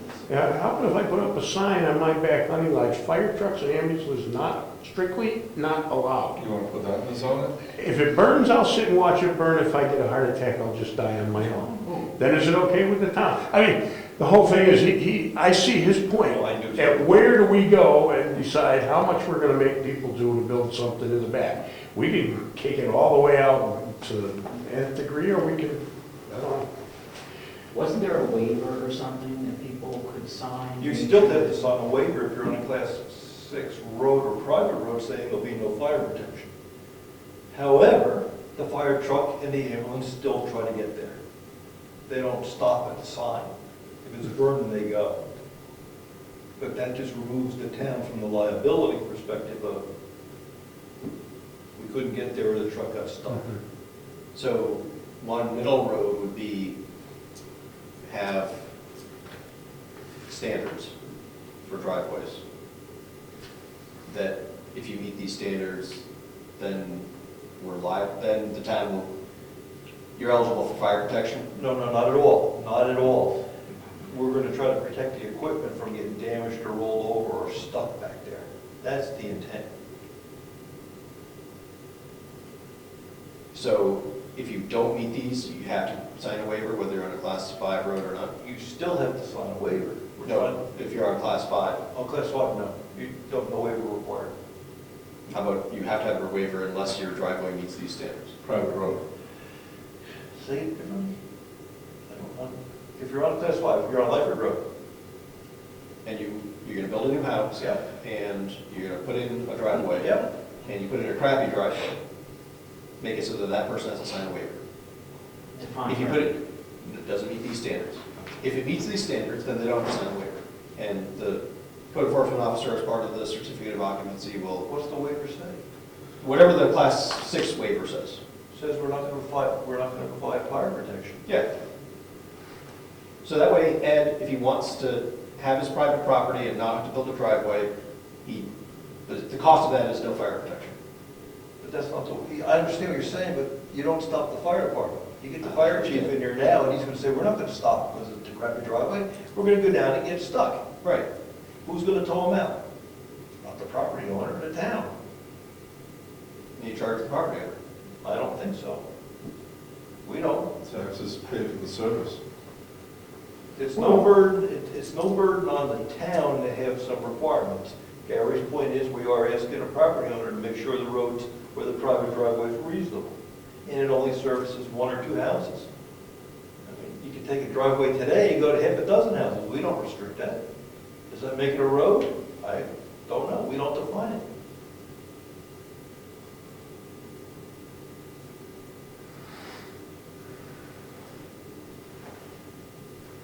No, we've come to a point where now we're requiring driveways to protect public resources.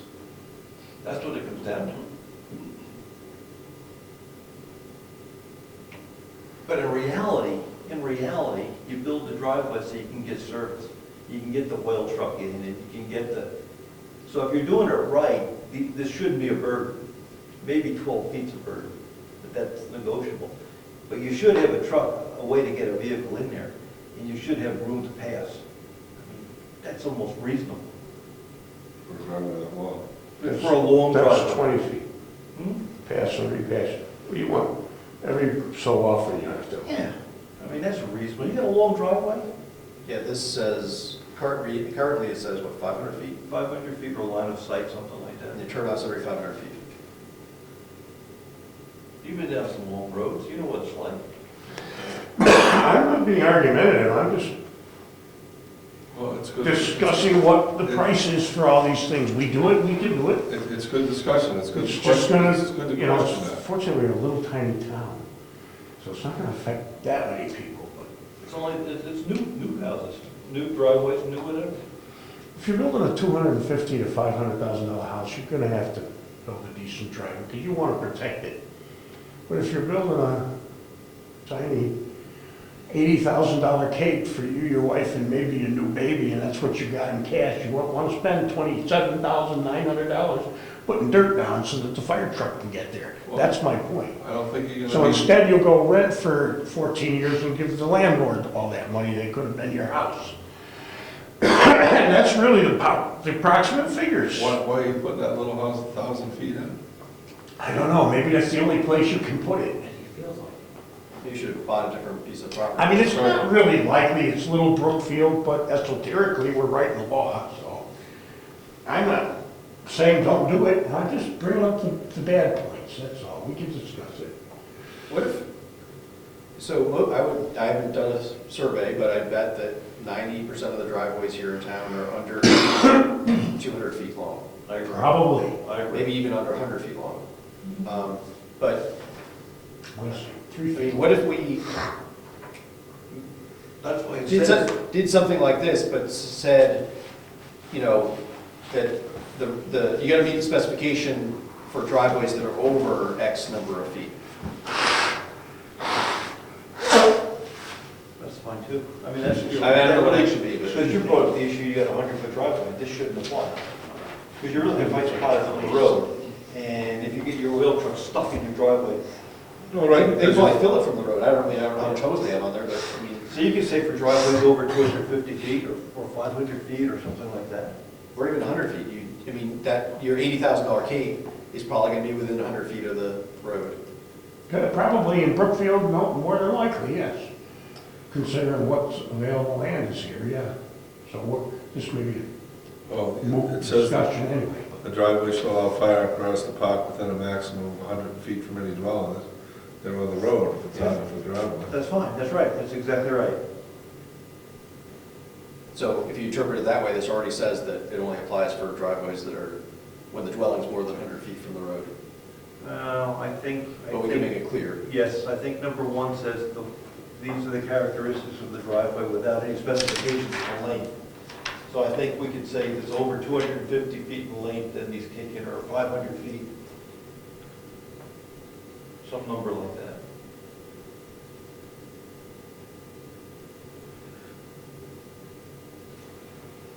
So, Mr. Chairman, I think there's still a motion on the table related to, number 2, adding the term, or the phrase "and shoulders." Right.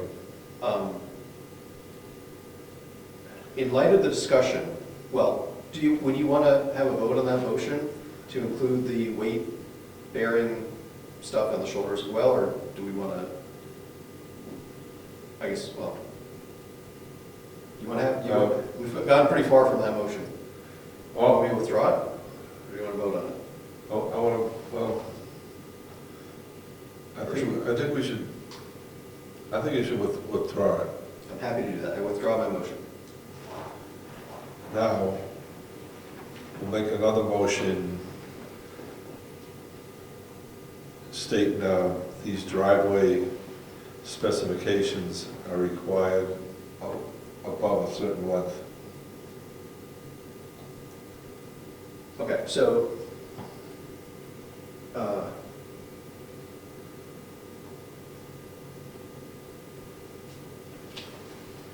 Private drive that serves more than 2 lots or is longer than, or is greater in length than 500 feet.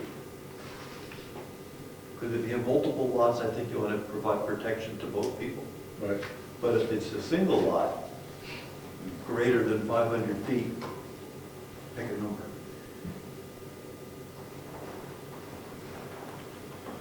Driveway, private road that serves not more than 2 lots and provides vehicle access any suited private road must meet the following. And greater than 500 feet in length? Yeah. or Either 2 lots or greater than 500 feet in length meets the following specifications. second. Discussion. Right. George, do you know what the motion is? I think I know what the motion is, I'm not so sure who made the motion. I think I think it just, yeah. I think Rich did. Okay, so from what I understand, Mr. Zacher made a motion, after the number 2 in parentheses or greater, is that right? Or 500 feet. I'm sorry, it's 2, the 2 applies to lots, so it'd be after lots, I think, right? Yes. So it'd be read 2 lots and then add or is greater than 500 feet in length? Yep. Very good. Any more discussion? All in favor? Aye. Opposed? Motion carries on this working document. Now, back to the shoulders. Are we going to require that on the recommendation of the road agent? I'll make a motion that in number 2, the travel portion, add and shoulders of the driveway shall have an all-weather surface base capable of supporting 43.5 pounds gross vehicle weight, vehicles within 27-pound rear axle load. So let's add the shoulders to number 2. I'll second it. Discussion? Go ahead. No, I'm just saying, so we're going to require somebody to have basically 16-foot Base. wide. When they're over 500 feet. Just reiterating. Yep, yep. Just a question. Is this the discussion time? Yes. Okay. If the motion were to fail, and we had a 12-foot travelway with 2-foot shoulders,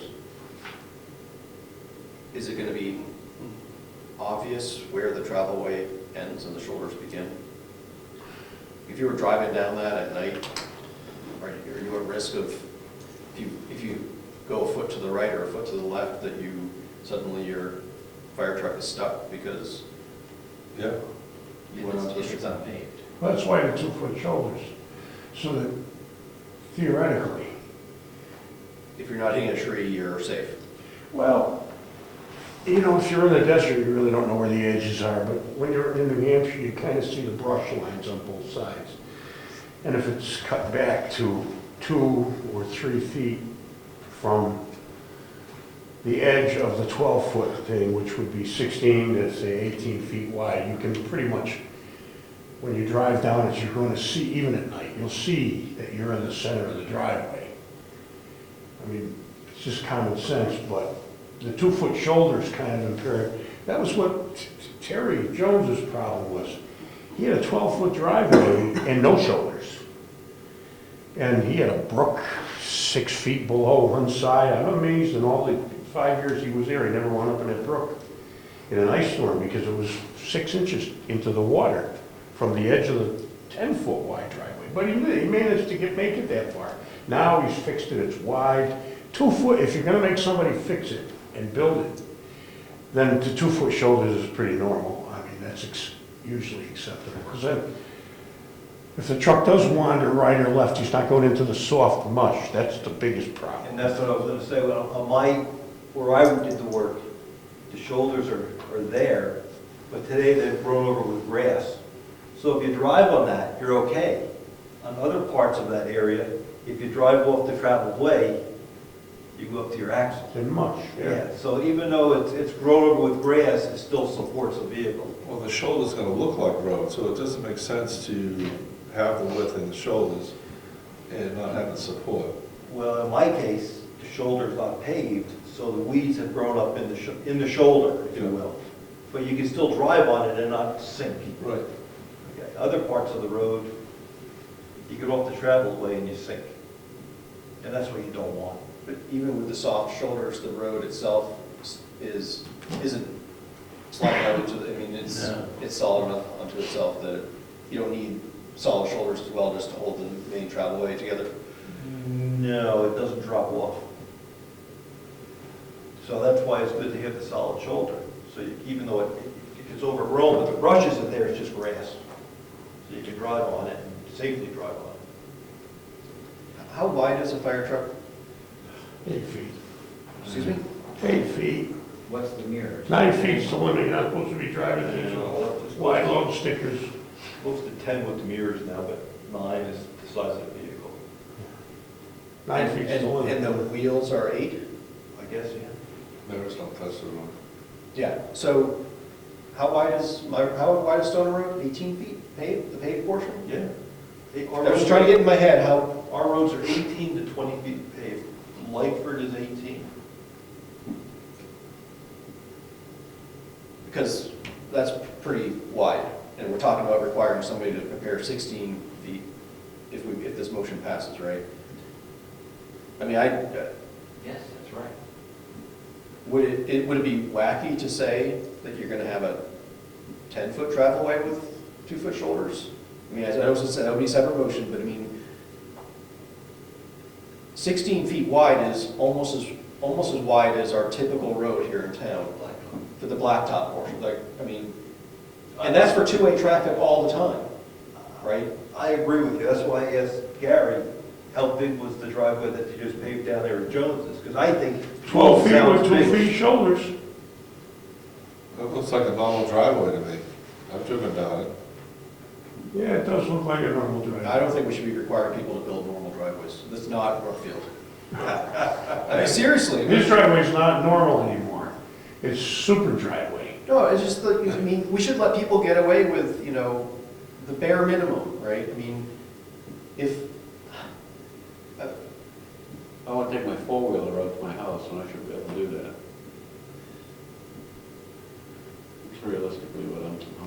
Well, you know, it's the old buyer beware thing too. You know, you buy a piece of land that you gotta get through 800 feet of swamp to get to your house. You made a bad investment maybe if you can't afford the 800 foot. You know, and I mean, New Hampshire's usually the soils aren't that bad. Terry's, they had to get through swamp to get to the house. I mean, So in this discussion, are you suggesting changing the minimum width to 10, 2 and 2? Well, I would think that that would be a separate motion. We're talking with motions about the shoulders, but, I mean, I would be more inclined 8, to, 2 and 2? I would be more inclined to say yes on the shoulders if the travel way were really like 8 feet, right? And then you're talking about 12-foot travel way with no shoulders, or 8-foot travel way with 2-foot shoulders, but. you know, the problem comes in, they try to cover radiuses and turns. And a fire truck ain't gonna make it down an 8-foot driveway that has a 30-degree turn. Well, we've got Without- minimum That's horizontal. covered in here. You got Curves, 40-foot Well, radius. I understand that, but I mean, when you start diminishing the size of the travel. I guess we're jumping ahead, but I sort of agree with Rob. 12 feet just feels like a big driveway. It just feels big. Yeah. I mean, you know, with 2 feet on the side, It's plenty for the truck. I would, 3 passes with a block. it's a different motion, but And to add enough road base to be able to support that weight, you're talking a lot more cubic yard versus a 12-foot driveway with 2-foot shoulders that don't need to support that weight. It'll be less cubic yards, someone has to remove. I'm withdrawing my motion. This is about 16 feet from that wall. Withdraw that motion motion. after, for, There's no motion on the table. Do we have to have driveway in the ordinance? don't have to have anything. You're welcome to vote against everything. I'll make a motion that the minimum width for the travel portion of the driveway be 10 feet, but 2 feet. 8 is pretty narrow. 8 is too narrow. 8 feet with 2-foot shoulders. Put it down, okay, I'll put it down, 8 feet with 2-foot shoulders, that's the motion. Do you want to add number 2 into that? I mean, if you wanted to, you could just say, do 1 and 2, right? Make it be 8 feet with 2-foot shoulders, and on number 2, make shoulders be part of the weight Well, requirement. that's what I was hoping we were gonna do. The shoulders will hold the weight, but that was in already, right? We voted that in. I took No, it out. he withdrew Pulled his it out. motion. Oh. So why do you Make put your that all motion in to- motion, right? That way we won't have to, Yeah, what I was trying to say was we had a 10-foot driveway with 2-foot shoulders. 8 foot. 8-foot driveway with 2-foot shoulders, shoulders supporting the total weight of the vehicles. second. Discussion. Discussion. Just to clarify, number 1 is going to say minimum width of travel portion of the driveway of 8 feet with 2-foot shoulders. And number 2 is in the same motion, and it will say the travel portion and shoulders of the driveway shall have an all-weather road surface and base capable of supporting 43.5 etc. to the end of that sentence. Is that the motion? You got it? I tell you, 8 may seem like, 12 may seem like a lot, but I don't think it's enough. I mean, So this is gonna be the minimum, Gary. If somebody wants to put more to it, they can, right? It's going to take. I'm not gonna argue with anybody on that subject, except that if the idea here is to make it bulletproof, then we're nowhere near it. But this would allow the fire department would be able to have a good shot at getting down there. That's a good description of it, a good shot. Right, but that's better than Maybe no it shot, works, right? and maybe it doesn't. That's Right, better but that's than what no Pretty good shot. That's yeah. what we're looking at, right? Was- Yeah. And if somebody wants them to get there quickly, they're gonna spend a little bit more money, and it's gonna be a little wider, and they're gonna be fly down rather than crawl down. I'm good with it. Because I think a person building the road would say, The driveway. the driveway, you really need more. And he talks to the owner, and they decide what they can afford and what they're gonna put in. But this sets the minimum. Okay, this is a swag of the working document. All in favor? Aye. Opposed? Yes, I'm opposed. Opposed. Motion carries. Can I tell a story? Are you on the agenda? This can be changed next time. You want to tell us something? Yeah, I'm Any gonna tell member you comments about, or no? It'll just take a moment. It's in reference to driveway. How much time do you need? Excuse me? How much time do you need? A minute. Okay, go. In the previous state that I lived in, they required driveways to be almost built like roads, and they did it for a reason. Because then they put in legislation to make those driveways quasi-owned. So the state could come in and dictate what's in your driveway, and that's what they started to do. Whenever we make any decisions on anything that's going to encroach from the right-of-way into somebody's property, we have to be really careful, because future generations, you know what that means. It's going to hit everybody in the future. So we have to be really careful as a planning board to guard our private property, and that's one more step. So if we start making those, if we start with this, the next planning board will do something more, and then all of a sudden now we have the state encroaching right up to your front door. I That's the don't know end. the moral of my Bob Leonard story, but Okay, that was good. Thank you. We'll see this working document next meeting.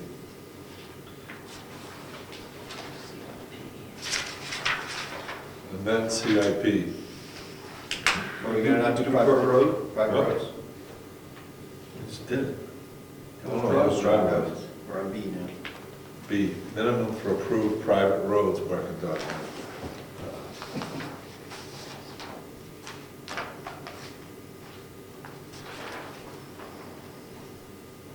I'd like to make a motion on number 3.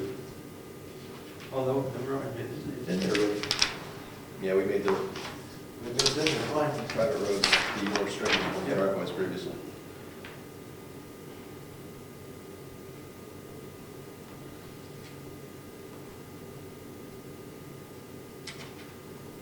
Ah, 16 feet for the private road. Wow, there.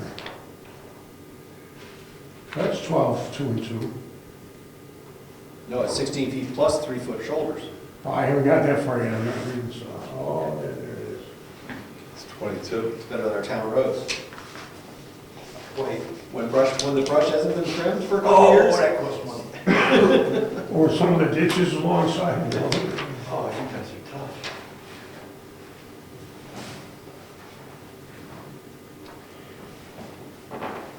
What is a private road considered to service? More than one dwelling? If it's being used for road frontage to make it a buildable lot, Yeah. and it's not a town road, then it's a Access to private road. driveways. So in other words, we're now allowing private roads We've already got to be built. No, we're allowing them, because Bob Leonard couldn't do that. The town would not allow him to do it. Cost him $500,000. But the town made him spend the money, and it broke him. My point is, we are now allowing people to build a private road and then call that land road frontage. Well, talk to us. Huh? Talk to us. Yes, that's, Well, we weren't allowing it 25 years ago. What prohibits it? Um, I got a big parcel of land, I want to put a private road in. So does Bob Lennis, does They the weren't town, giving building permits on private roads. does the town? Different people control the town then. But The ordinances changed. I wasn't on the planning board. But I'm serious. If I have a big parcel of land that I'm not going to subdivide, I can't put a private road in? You probably could, but you wouldn't be able to build, if you're not gonna subdivide, you wouldn't be able to put multiple houses on it without subdivision. That's right, oh yeah, the subdivision is tight, I agree with that. Our subdivision regs say this is the requirements for a private road. That's my point. But if you're not subdividing, Well, then you won't be, there's no, it's a moot point. You're not gonna put 250 feet of frontage anywhere because it's not subdivided. You could wish it into existence, but you're not gonna make it happen really. There's no, it's only a road, going nowhere for nobody, except to maybe get to the house way back there on Hunting Lodge. Because you can't build multiple houses on it without subdivision. but we have private roads today, and we don't, how do we deal with a private road that exists today, Mhm. and someone wants to build on it, and the road really isn't very good? And it's not subdivided, or It's they have to go through subdivision. It's not, no, it abuts private roads today. But that's the grandfather thing. it exists, it's there, there's nothing a planning board can or should do about that. I mean, yeah, it's a bad road, and they've got a building lot that's approved by some previous generation, and oh well. But the Board of Selectmen could grant or not grant a building permit on a private road. You might go to court over it. Absolutely. So we thought it'd be better to have some definitions that we base our decision on. On how, well, you can have that for building a new private road, but you can't say, well, this private road better fall under our new regulation we just created, Okay, I'm or we're talking- not going to be building. How about existing? Existing, we can control what happens to existing private roads. But you probably go to court. If we have some documentation that we base our decision on, we're in a much stronger position. And we made up these new regulations that we want to govern the existing grandfather situation, maybe. So how about for instance, just to make it a little bit more concrete, so you live on a private road, right? Dam Road, it crosses a bunch of properties. Let's say that one of the property owners that it crosses or it butts it decides to subdivide. Subdivided. No, they just want to create a set, they have one lot, they want to create two. Yeah. Right? Not, and that's all they want to do. And so now you've got a lot that has frontage on a private road, right? They're going to create, if we're going to approve that subdivision, that new lot maybe is 250 feet on Dam Road. Yep. Right? If we pass this, today, the way the zoning is now, he could do that subdivision and we would have nothing to say about it because it would still be a buildable lot because it's got 250 feet on Dam Road. Today. Right? Today, it says approved, and we don't know what approved is, but go ahead. But I think you have a strong argument that that's a private road, we say private road, it's as approved as anything, with lots of houses on it. But if we put this in, does that, and then they decide to subdivide and use that as road frontage, we say, no, it's not a private, it doesn't meet the minimums of private road, so it can't serve as private road for road frontage. Because it's a new lot, it's not grandfathered. It's an old road. I guess my question is it grandfathered because it's an old road? Or is it not grandfathered because it's a new lot? But still, no matter how you shake a stick at it, if you're subdividing for 20 lots or 2 lots, same damn checklist, same requirements, you could make a mistake. But there's already a road there, right? And our zoning, we've already just talked a while ago about removing the word approved and just say private road, right? And we're saying what a private road is, and there are existing private roads. I don't think you have to approve the subdivision. Let's go to our subdivision regs. I wish I had my glasses, isn't it? Well, but the case is, forget the subdivision, that's another variable. Yeah. What if I want to build on it? I don't want to subdivide, Well, if you get your own law, why shouldn't you be able to? because the road's not a standard road, it's not up to standards. So we're gonna force you to make that road up to standard so you can put a house on it. Yes. We're gonna do that. No, I don't, that's my question is. I don't wanna do it. You're defining the situation. I don't have a problem with it. That's the recommendation. I don't have a problem with new roads. If you're gonna build a new road in Brookfield, and it's not gonna be, Well, here's what towns do. If someone wanted to open up Tumble Down Dick Road, another quarter of a mile, Yep. it's a Class 6 road, we're gonna say no, or we're gonna say you bring it up to standards? We can say bring it up to standards, and then we can open it. were you here when No, I missed it. you were here when they No, I missed it. Tumble Down Dick got approved to be extended and fixed? And But the there's another, towers. there's another stretch there. And towns say to developers and private people, if you want to build there, we're going to allow it, but you got to bring the road up. So this would be minimum for new private roads. New private roads. Well, a lot of times they say if you want to subdivide it, you gotta bring the road up. Most of the time. If somebody wants to build one house further down on Tumble Dick, are they gonna bring, because they happen to be the last house down there, with the last lot at the end, how much road frontage are they gonna have to bring up into what standard? So they can build one last house down there. They're gonna do 800 feet of road to service the other 5 people that may be on that road or whatever? They're only going to do 250 feet. Huh? They're only gonna do 250 feet. That's the only, that's our Well, zoning system. what if there's not a lot next door that's been built on, and there's 250 feet? So we're gonna make them do 500 feet in front of the guy's lot that doesn't live there, because there's nothing built there to get to his lot? Yeah. So we're gonna have them do the 500 feet. What if there's 2 lots before it gets to his lot? Now there's 750 feet of road this guy's gotta approve Someone's getting to lucky. get to his lot, because the other owners aren't obligated to improve it, they're not living there, they're not gonna build there. Maybe someday, but I'm not worried about it. And they can cash in, because it's now it's a, There's some catch-22s and all of this stuff, you know, it all depends on how restricted we want to be as a society, I guess, you know? Oh. Thanks, Jordan. Smart. I should have went home right away and got my darn glasses. So I have a piece of land in an abutting town, and went to go get a building permit, because my wife and I wanted to put camp there. And it was a class 6 road, and I was told I needed to bring the road up to current standards before I could do that. And I asked the town, what was the reason behind that? And they said, because they need to get fire apparatus out there to protect the property if something happened. I said, okay, so can I drag a travel trailer out there? Oh, sure you can. I said, well, a travel trailer can burn at the same time a house could. So there are some holes there too that we need to be careful of, that, you know, if we're gonna require people to bring the road up to spec, they could do it, but they could find other ways around it and still put a structure out there. That could be a liability.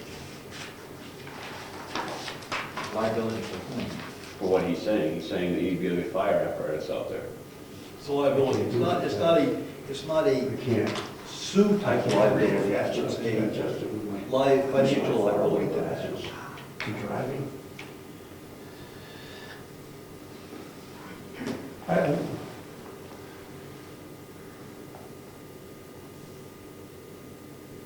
so back to private roads. So you said something that caught my attention, I think. Okay. In Gary's example of somebody way down a class 6 road, Yeah.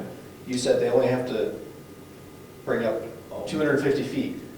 I'm assuming that they need 250 feet of frontage on the class road, so they were the first house. Oh, because I was going to say, this doesn't say that a private road has to be connected to No. the town's roads. Is that really a requirement that we ought to have?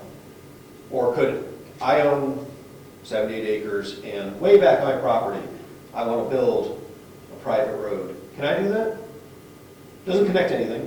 250 feet of road in front of your property? In the back of my property, somewhere way the hell up the mountain. Right? I think I could do that, and the town, and I could say that it was a private road. I'm not, I understand. and if I wanted to subdivide, Can't subdivide. why not? Our regs are very clear on what type of roads you have for subdivision and how they interface with class Okay. 5 roads. I own multiple lots. Yeah, okay. I do a lot line adjustment. Okay? So I end up with one of my lots, which currently has frontage on Stoneham Road. I have 2 lots that have frontage on Stoneham Road. I do a lot line adjustment, so now one lot has all the frontage on Stoneham Road, and the other lot has frontage on my mythical 250-foot private road In the middle of nowhere? in the middle of nowhere. Can I do that? I don't know why can I do that? Is that, No, see. No, you couldn't, because the planning board wouldn't let you create a non-buildable lot. it's buildable because it's on a freaking road. It's on a private road. Should a private road definition come off That's, of the? that's the point. Why do we keep calling, we're stuck on the private road definition, or the private road? Why are we calling it a private? Now, it would make more sense if I was required to have my private road attached to a public road. Then it would actually make sense to have it be a road, right? I'm not saying that wasn't making up something weird to say that I'm gonna have a 250-foot road. Well, we got no definition of a private road like we have on the driveway. The first paragraph on the driveway describes what a driveway is. This doesn't Yeah, describe so do we what a need, private road is. need that? And do we need to say that it needs to connect to either another private road or to Public a road. public road? Most of these should, Or because, class 5 road, or class 6, I mean, because we ate the waterfront situation once, right? In town, 250 feet on water is a buildable lot, but not anymore, right? not anymore. So we should be clear that roads have to attach to roads. Because you're someone could do what you suggested. Right? So we need a And definition the of thing is, private road. I could, you know, even if I didn't have two lots now, I could do a subdivision. I've got enough frontage on a class 5 road to create two lots. Yep. I could create a second lot doing a valid subdivision, and then follow it with a lot line adjustment to do my wacky 250-foot private road with a lot way, you know, landlocked back on my property, right? Yep. So it seems like a weird thing to allow. However, we've seen weird things in this town before. So we should define it. I would argue that if we want to let people have landlocked lots in the middle of nowhere, we should just let them do that without having to build a fake road to do it, right? Or if we don't want that to happen, then don't let fake roads be built or be used as frontage. Let's have a definition of private road. That's right. Does anybody want to take a swag at it?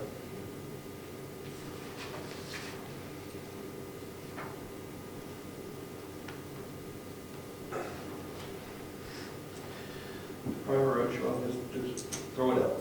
Private road shall meet the following minimum standards, including interfacing to an existing private road or town road. No, existing to Private road, definition. What's a private road? private road. Well, looking at driveway, it's a private way that serves not more than blah, blah, blah, right? Is it also a private way? Yeah. Okay, so start with a private way.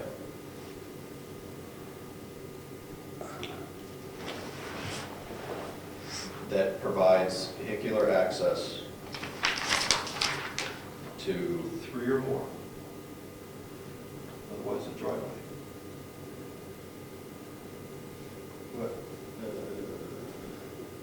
To 3 or more. Parcels. well, should be able to have a private road to one parcel, if I wanted to, right? Why don't we driveway? You can have a driveway. It's cheaper. I don't know.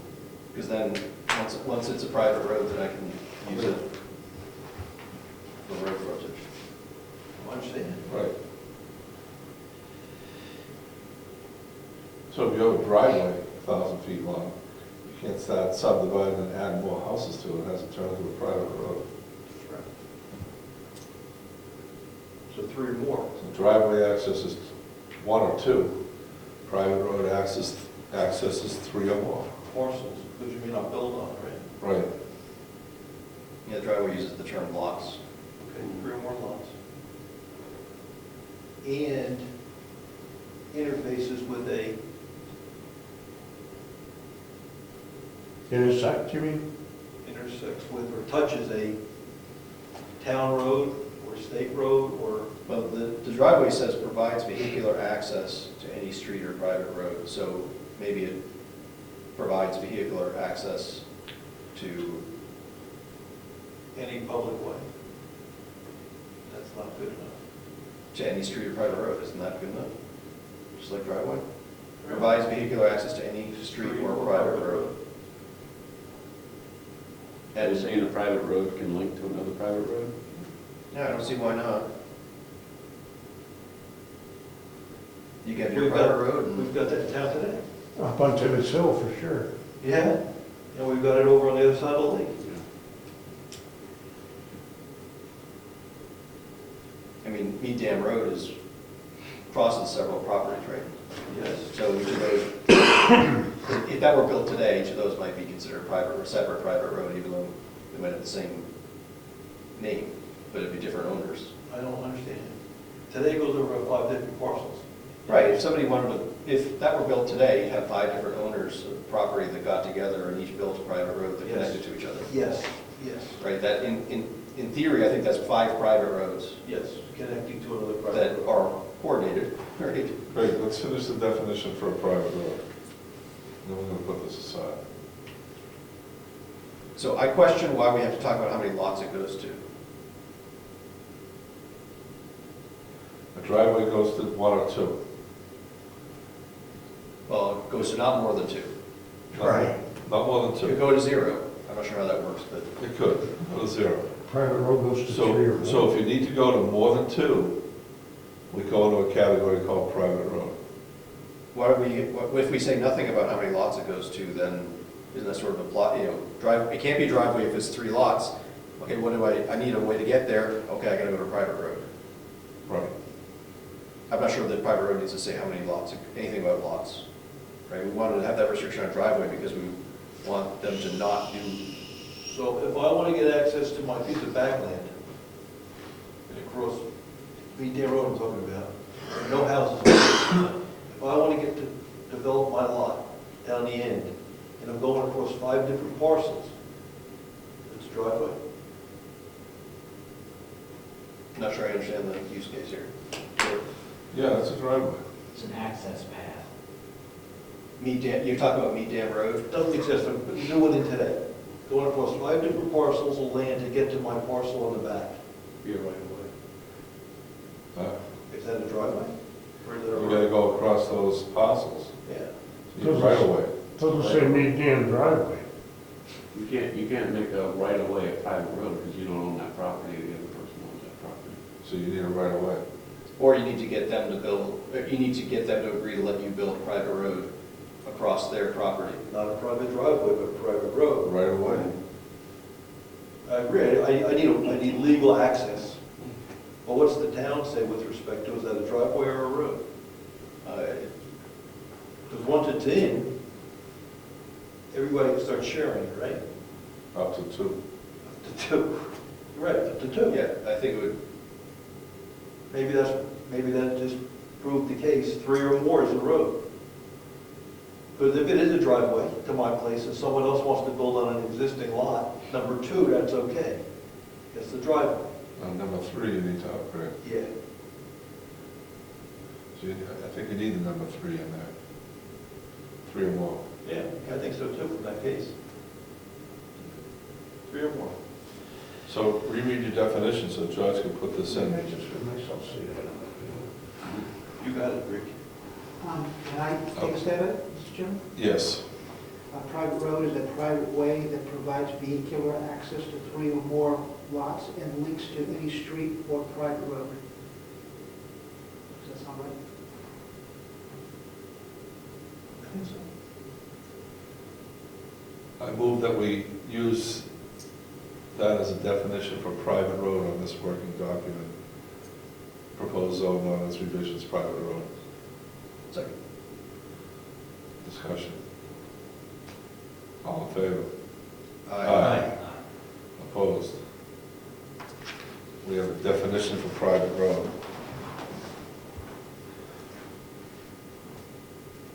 We're going to discuss this more at the next meeting. Have you thought about where this should go with the zone? We'll discuss that too. Do we want to go into amended CIP? We have that amended here? Yes, it's here.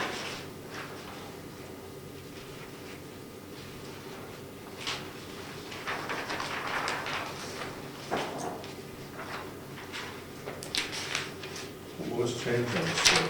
I'm looking in the minutes that talked about that. So, town cemetery was changed from 50,000 to 20,000, correct? Oh, amendments on the money?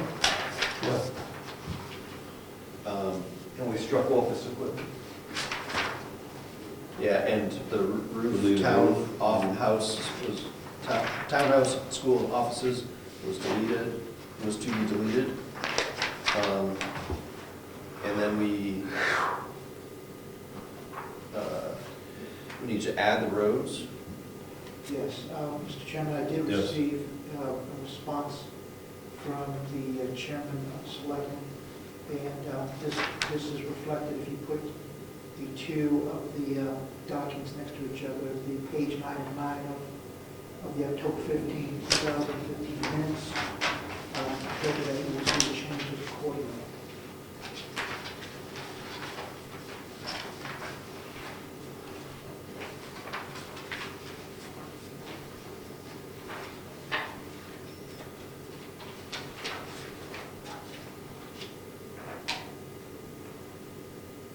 In townhouse school.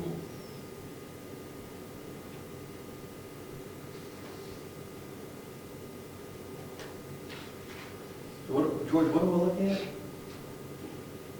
Yes, the, Page 9 of 9? Yeah, Yes. on the old minutes. Yeah. yes, and you compare that, specifically at the spreadsheet that's listed there, compare the roads. Yes? So there should be some difference in roads unless I did something wrong. It looks like the timing of them has changed, which year they show up in, and Yeah, Stoneham West has been removed. that's correct, because it was done, I believe, this year, at the end of this year. And so we don't have a road project for 2020 listed on CIP. Right. I'm sorry, Stone 2020. Road East, Bryce Drive, Moose Mountain Road. Stone Road West was removed, Pike Brook, well, that's on there too. Yeah, so we didn't add, No, we didn't add another one at the end. No. and it looks like some of the numbers have changed, like Pike Brook has come down a little bit. We took out Stoneham West. And we took out Townhouse School. No, check out the roofs. Restored. Who's picking these numbers? I missed out on that. The roads are coming from the road committee, I believe. There's no road committee. Select. That's right, but there was a meeting with the town talking about, town people talking about road issues. I just don't know where these numbers are coming from, that's all I'm curious. Are you okay with missing a year of roads? We didn't know what to put on there, yes, I was at that meeting. We're running out of roads to work on? There'll That's amazing. be another opportunity, I'm sure. Okay, but you're okay with, are you okay with this as it stands now? It's always changing, it's dynamic, yeah. Today it's good. I mean, the price of material came way down, that's why the numbers came down. Okay. Where are the numbers for the roads coming from? Coming from that spreadsheet that the folks were working on for years. Who? Who are the folks? I'm curious. Well, we had, Brian was there, Ernie Brown was invited, I don't know if you were invited, Ed Mason was there, Brad was there.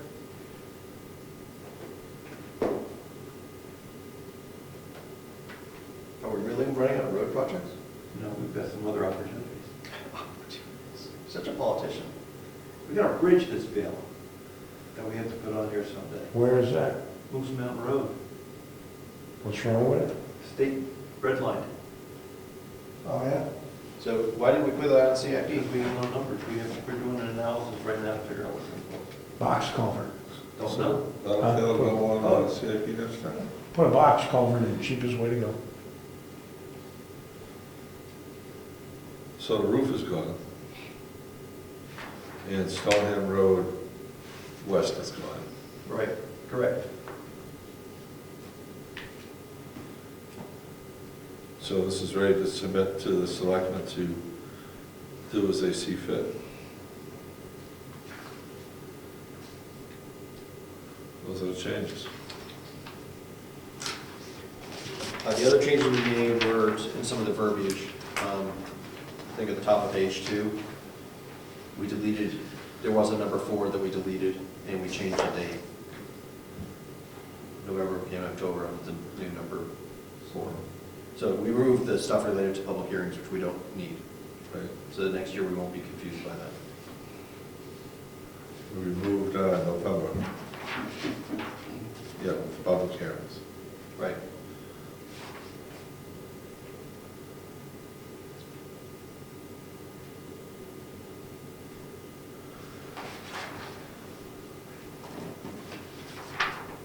So with those changes being made, I move that we submit the CIP to the selectmen and the Office of Energy for RSA 674-9 and RSA 674-8. Second. Discussion? Discussion question. Last meeting, Rich, we were talking about the restoration of the townhouse and how this number got in here. And that we were going to go forward and get like a comprehensive look or report of how we're gonna go and do the townhouse. If we haven't done that already, where did we get the 425 from again? We just put an estimate. We picked some numbers. These aren't binding numbers. This is what this is what we're submitting to the selectmen as projected costs for things? These aren't binding numbers. This is our CIP to the selectmen. Yeah, this This is document. data collected, yes. I will have to abstain from the vote, it's not scientific, absolutely. I can't get involved in it. It's not supposed to be scientific. I won't- They're the scientists. Then what's the point of it? It's an exercise in futility to create something like this that isn't scientifically done to handle a bunch of people, to make decisions about the economic future of this town, which is not done scientifically. And I'm not voting on anything that's ridiculous, that's my opinion. You don't have to. I'm not That's how we did it the last I'm time. abstaining. Mr. Chairman, Yes. like the municipal land purchase, like that's pretty accurate, because that's the land we purchased. So Right. that's, I was just wondering about the townhouse.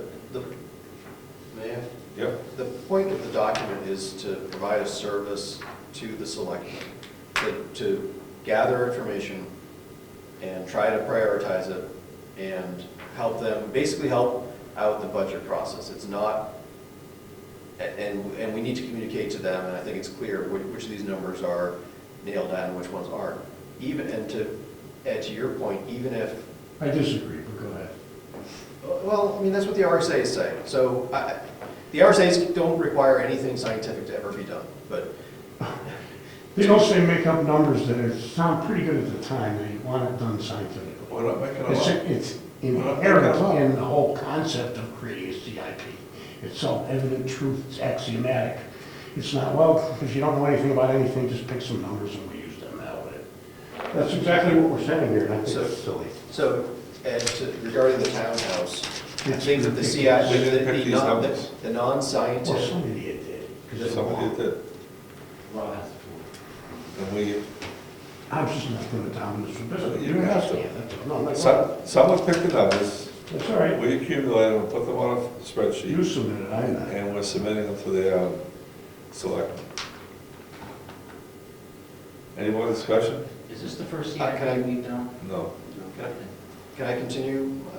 Yep. I thought, so to finish the thought, and I think this addresses a little bit of what Gary's complaint is, and I get what you're complaining about, but the townhouse, just because we don't know what the exact number is, and we don't have an exact plan, doesn't mean that we can't start planning to fund it.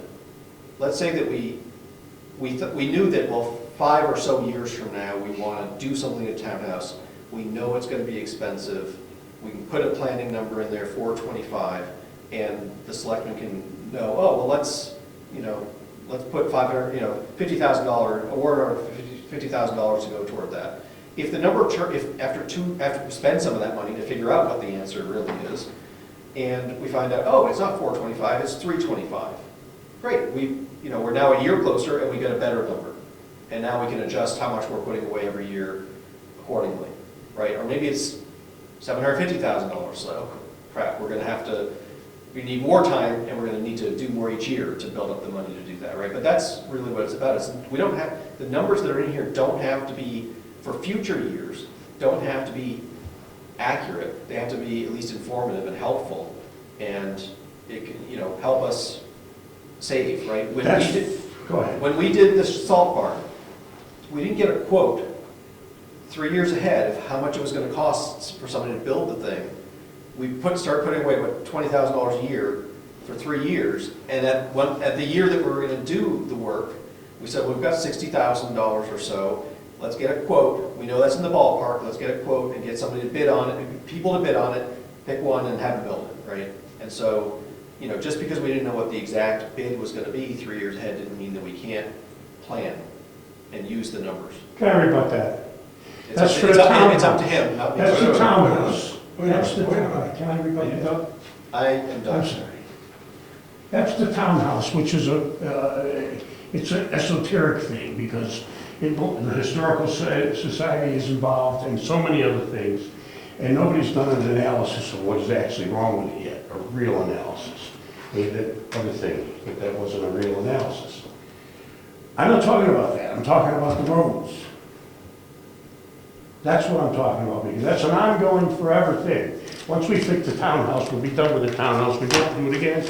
And these numbers are not scientifically done and they're inaccurate.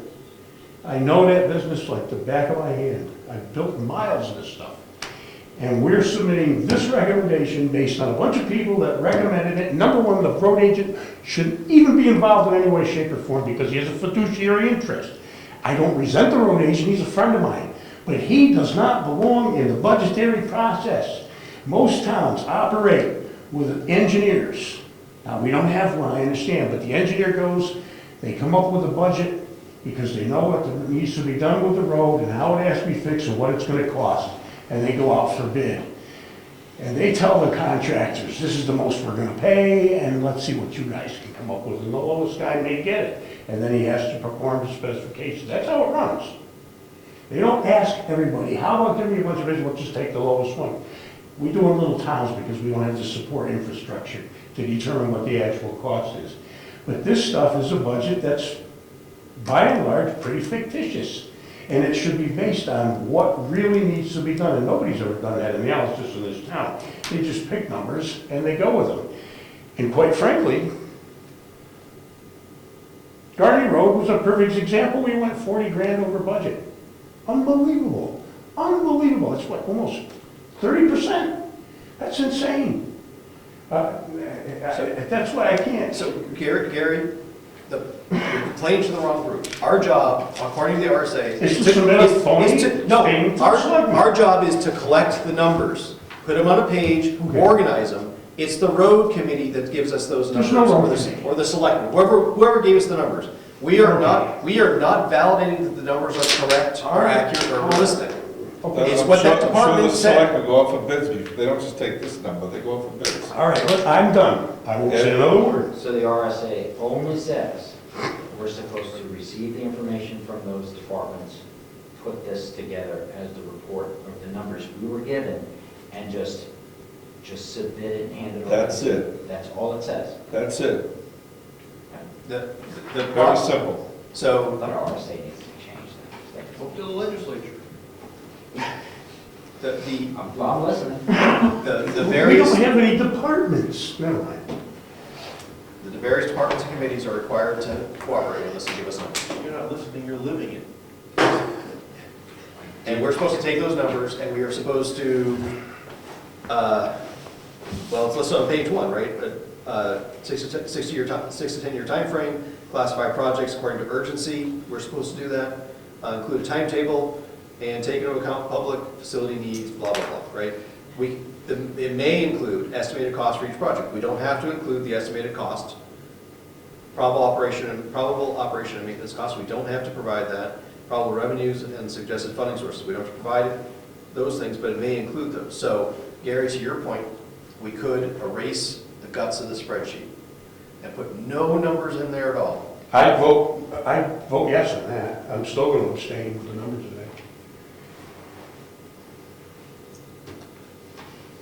Motion on the table. Was it second? Yes, Mr. Collins. All in favor? Opposed? Abstained? Abstain. Motion carries. D, master plan. We're not going to put in for any more time tonight. This public comments. We'll continue old business next time. Oh, public comment. It's So not that's a public. member comment. Member comment. No, I just want to just go back for 1 second with the CIP. Obviously, we could do better than this. I mean, obviously we can. I mean, we know that the numbers should mean something, and we should go in that direction. Now, is this okay for now? It might be a good idea to not have the numbers in it. But for the future, for future reference, we should just do this better. It just should be a better projection, that's all. That's my comment. But was the CIP helpful last year? We put the numbers together ourselves. We gave them to you and you gave them back. Did you add any value is the question. It's a nice format. Did you add any value to the process? We're mandated to put this together and hand it to you. There you go. Did that happen? Yes, Are we compliant? you sure are. Can I suggest, that if it's not helpful to you guys, and you don't foresee it becoming helpful, that maybe you put a warrant article to kill CIP, right? It was passed in 2001, that said this planning board should do this. Good point. We finally did it. If it's not providing value, Why waste our time? why waste our time and money, right? How many hours has George put in supporting meetings that talk about CIP? Good point. Right? Writing letters to every department head, not getting responses, trying to follow up, collating the responses he does get.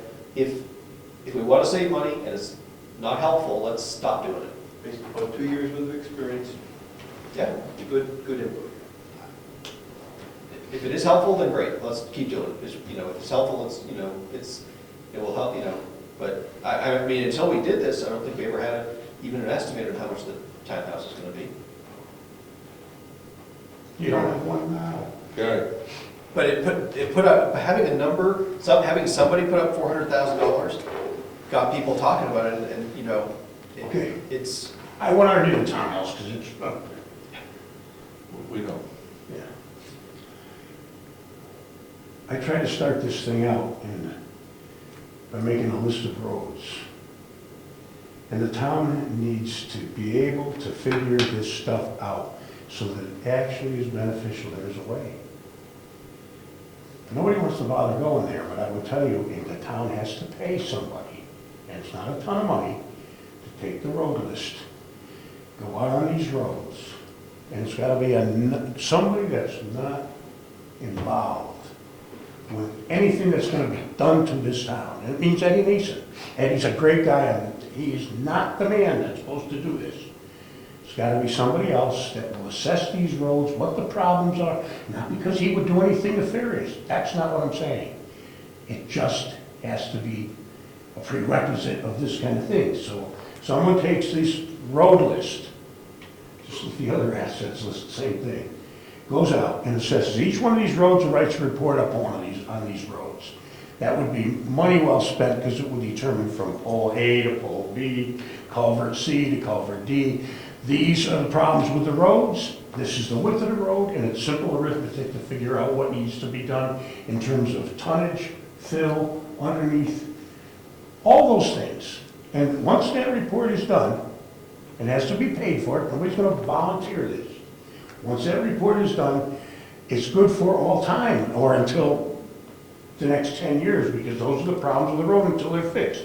And then they can always equate the problems with the current values at the time they're going to be fixed. The price of asphalt, the price of fill, what it costs to do machine time. This is not rocket science. Yeah, It's it's done a every day, and all large communities do it this way. We're little, we don't want to be bothered with it, but if you really want to get a CIP that actually really means something, that's the only way to do it.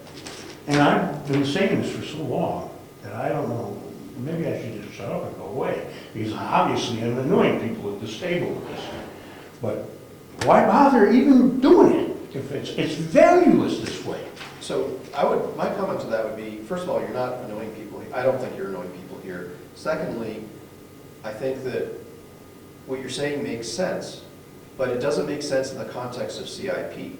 It should be in the context of the road committee or whoever is planning. Capital Improvements Program. But the CIP that the planning board does just collates the information and helps collect it together for the selectmen. We have no information. We're not collating anything. That's my point, is that what you're saying is that we're We don't getting. make a budget. I just said that the town has to pay for this, not the planning board has to pay for it. No, I understand, but I'm just saying that it wouldn't be under the auspices of the CIP or the planning board that you would do that work.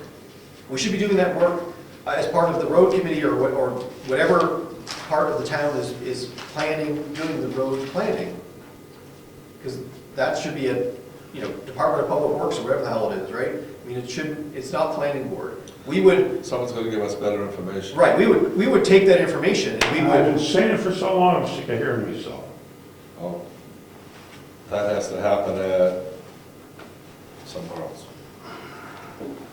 That's my point, somewhere else. I'm not saying it shouldn't happen, I'm just saying that it's not the planning board's job. We can't do it. Until then, we're doing absolutely nothing with all this time spent. My life's getting shorter every moment. RSA says we have to do this, we did it. Well, the Meeting town, the adjourned. town said we had to do it. We don't, the town doesn't have to have planning board do CIP, that's the town's decision. And I think Rich is gonna research a warrant article to undo it. I think we have some people to speak to it. Yeah, Anybody that participated in this process is gonna say, why are we doing this?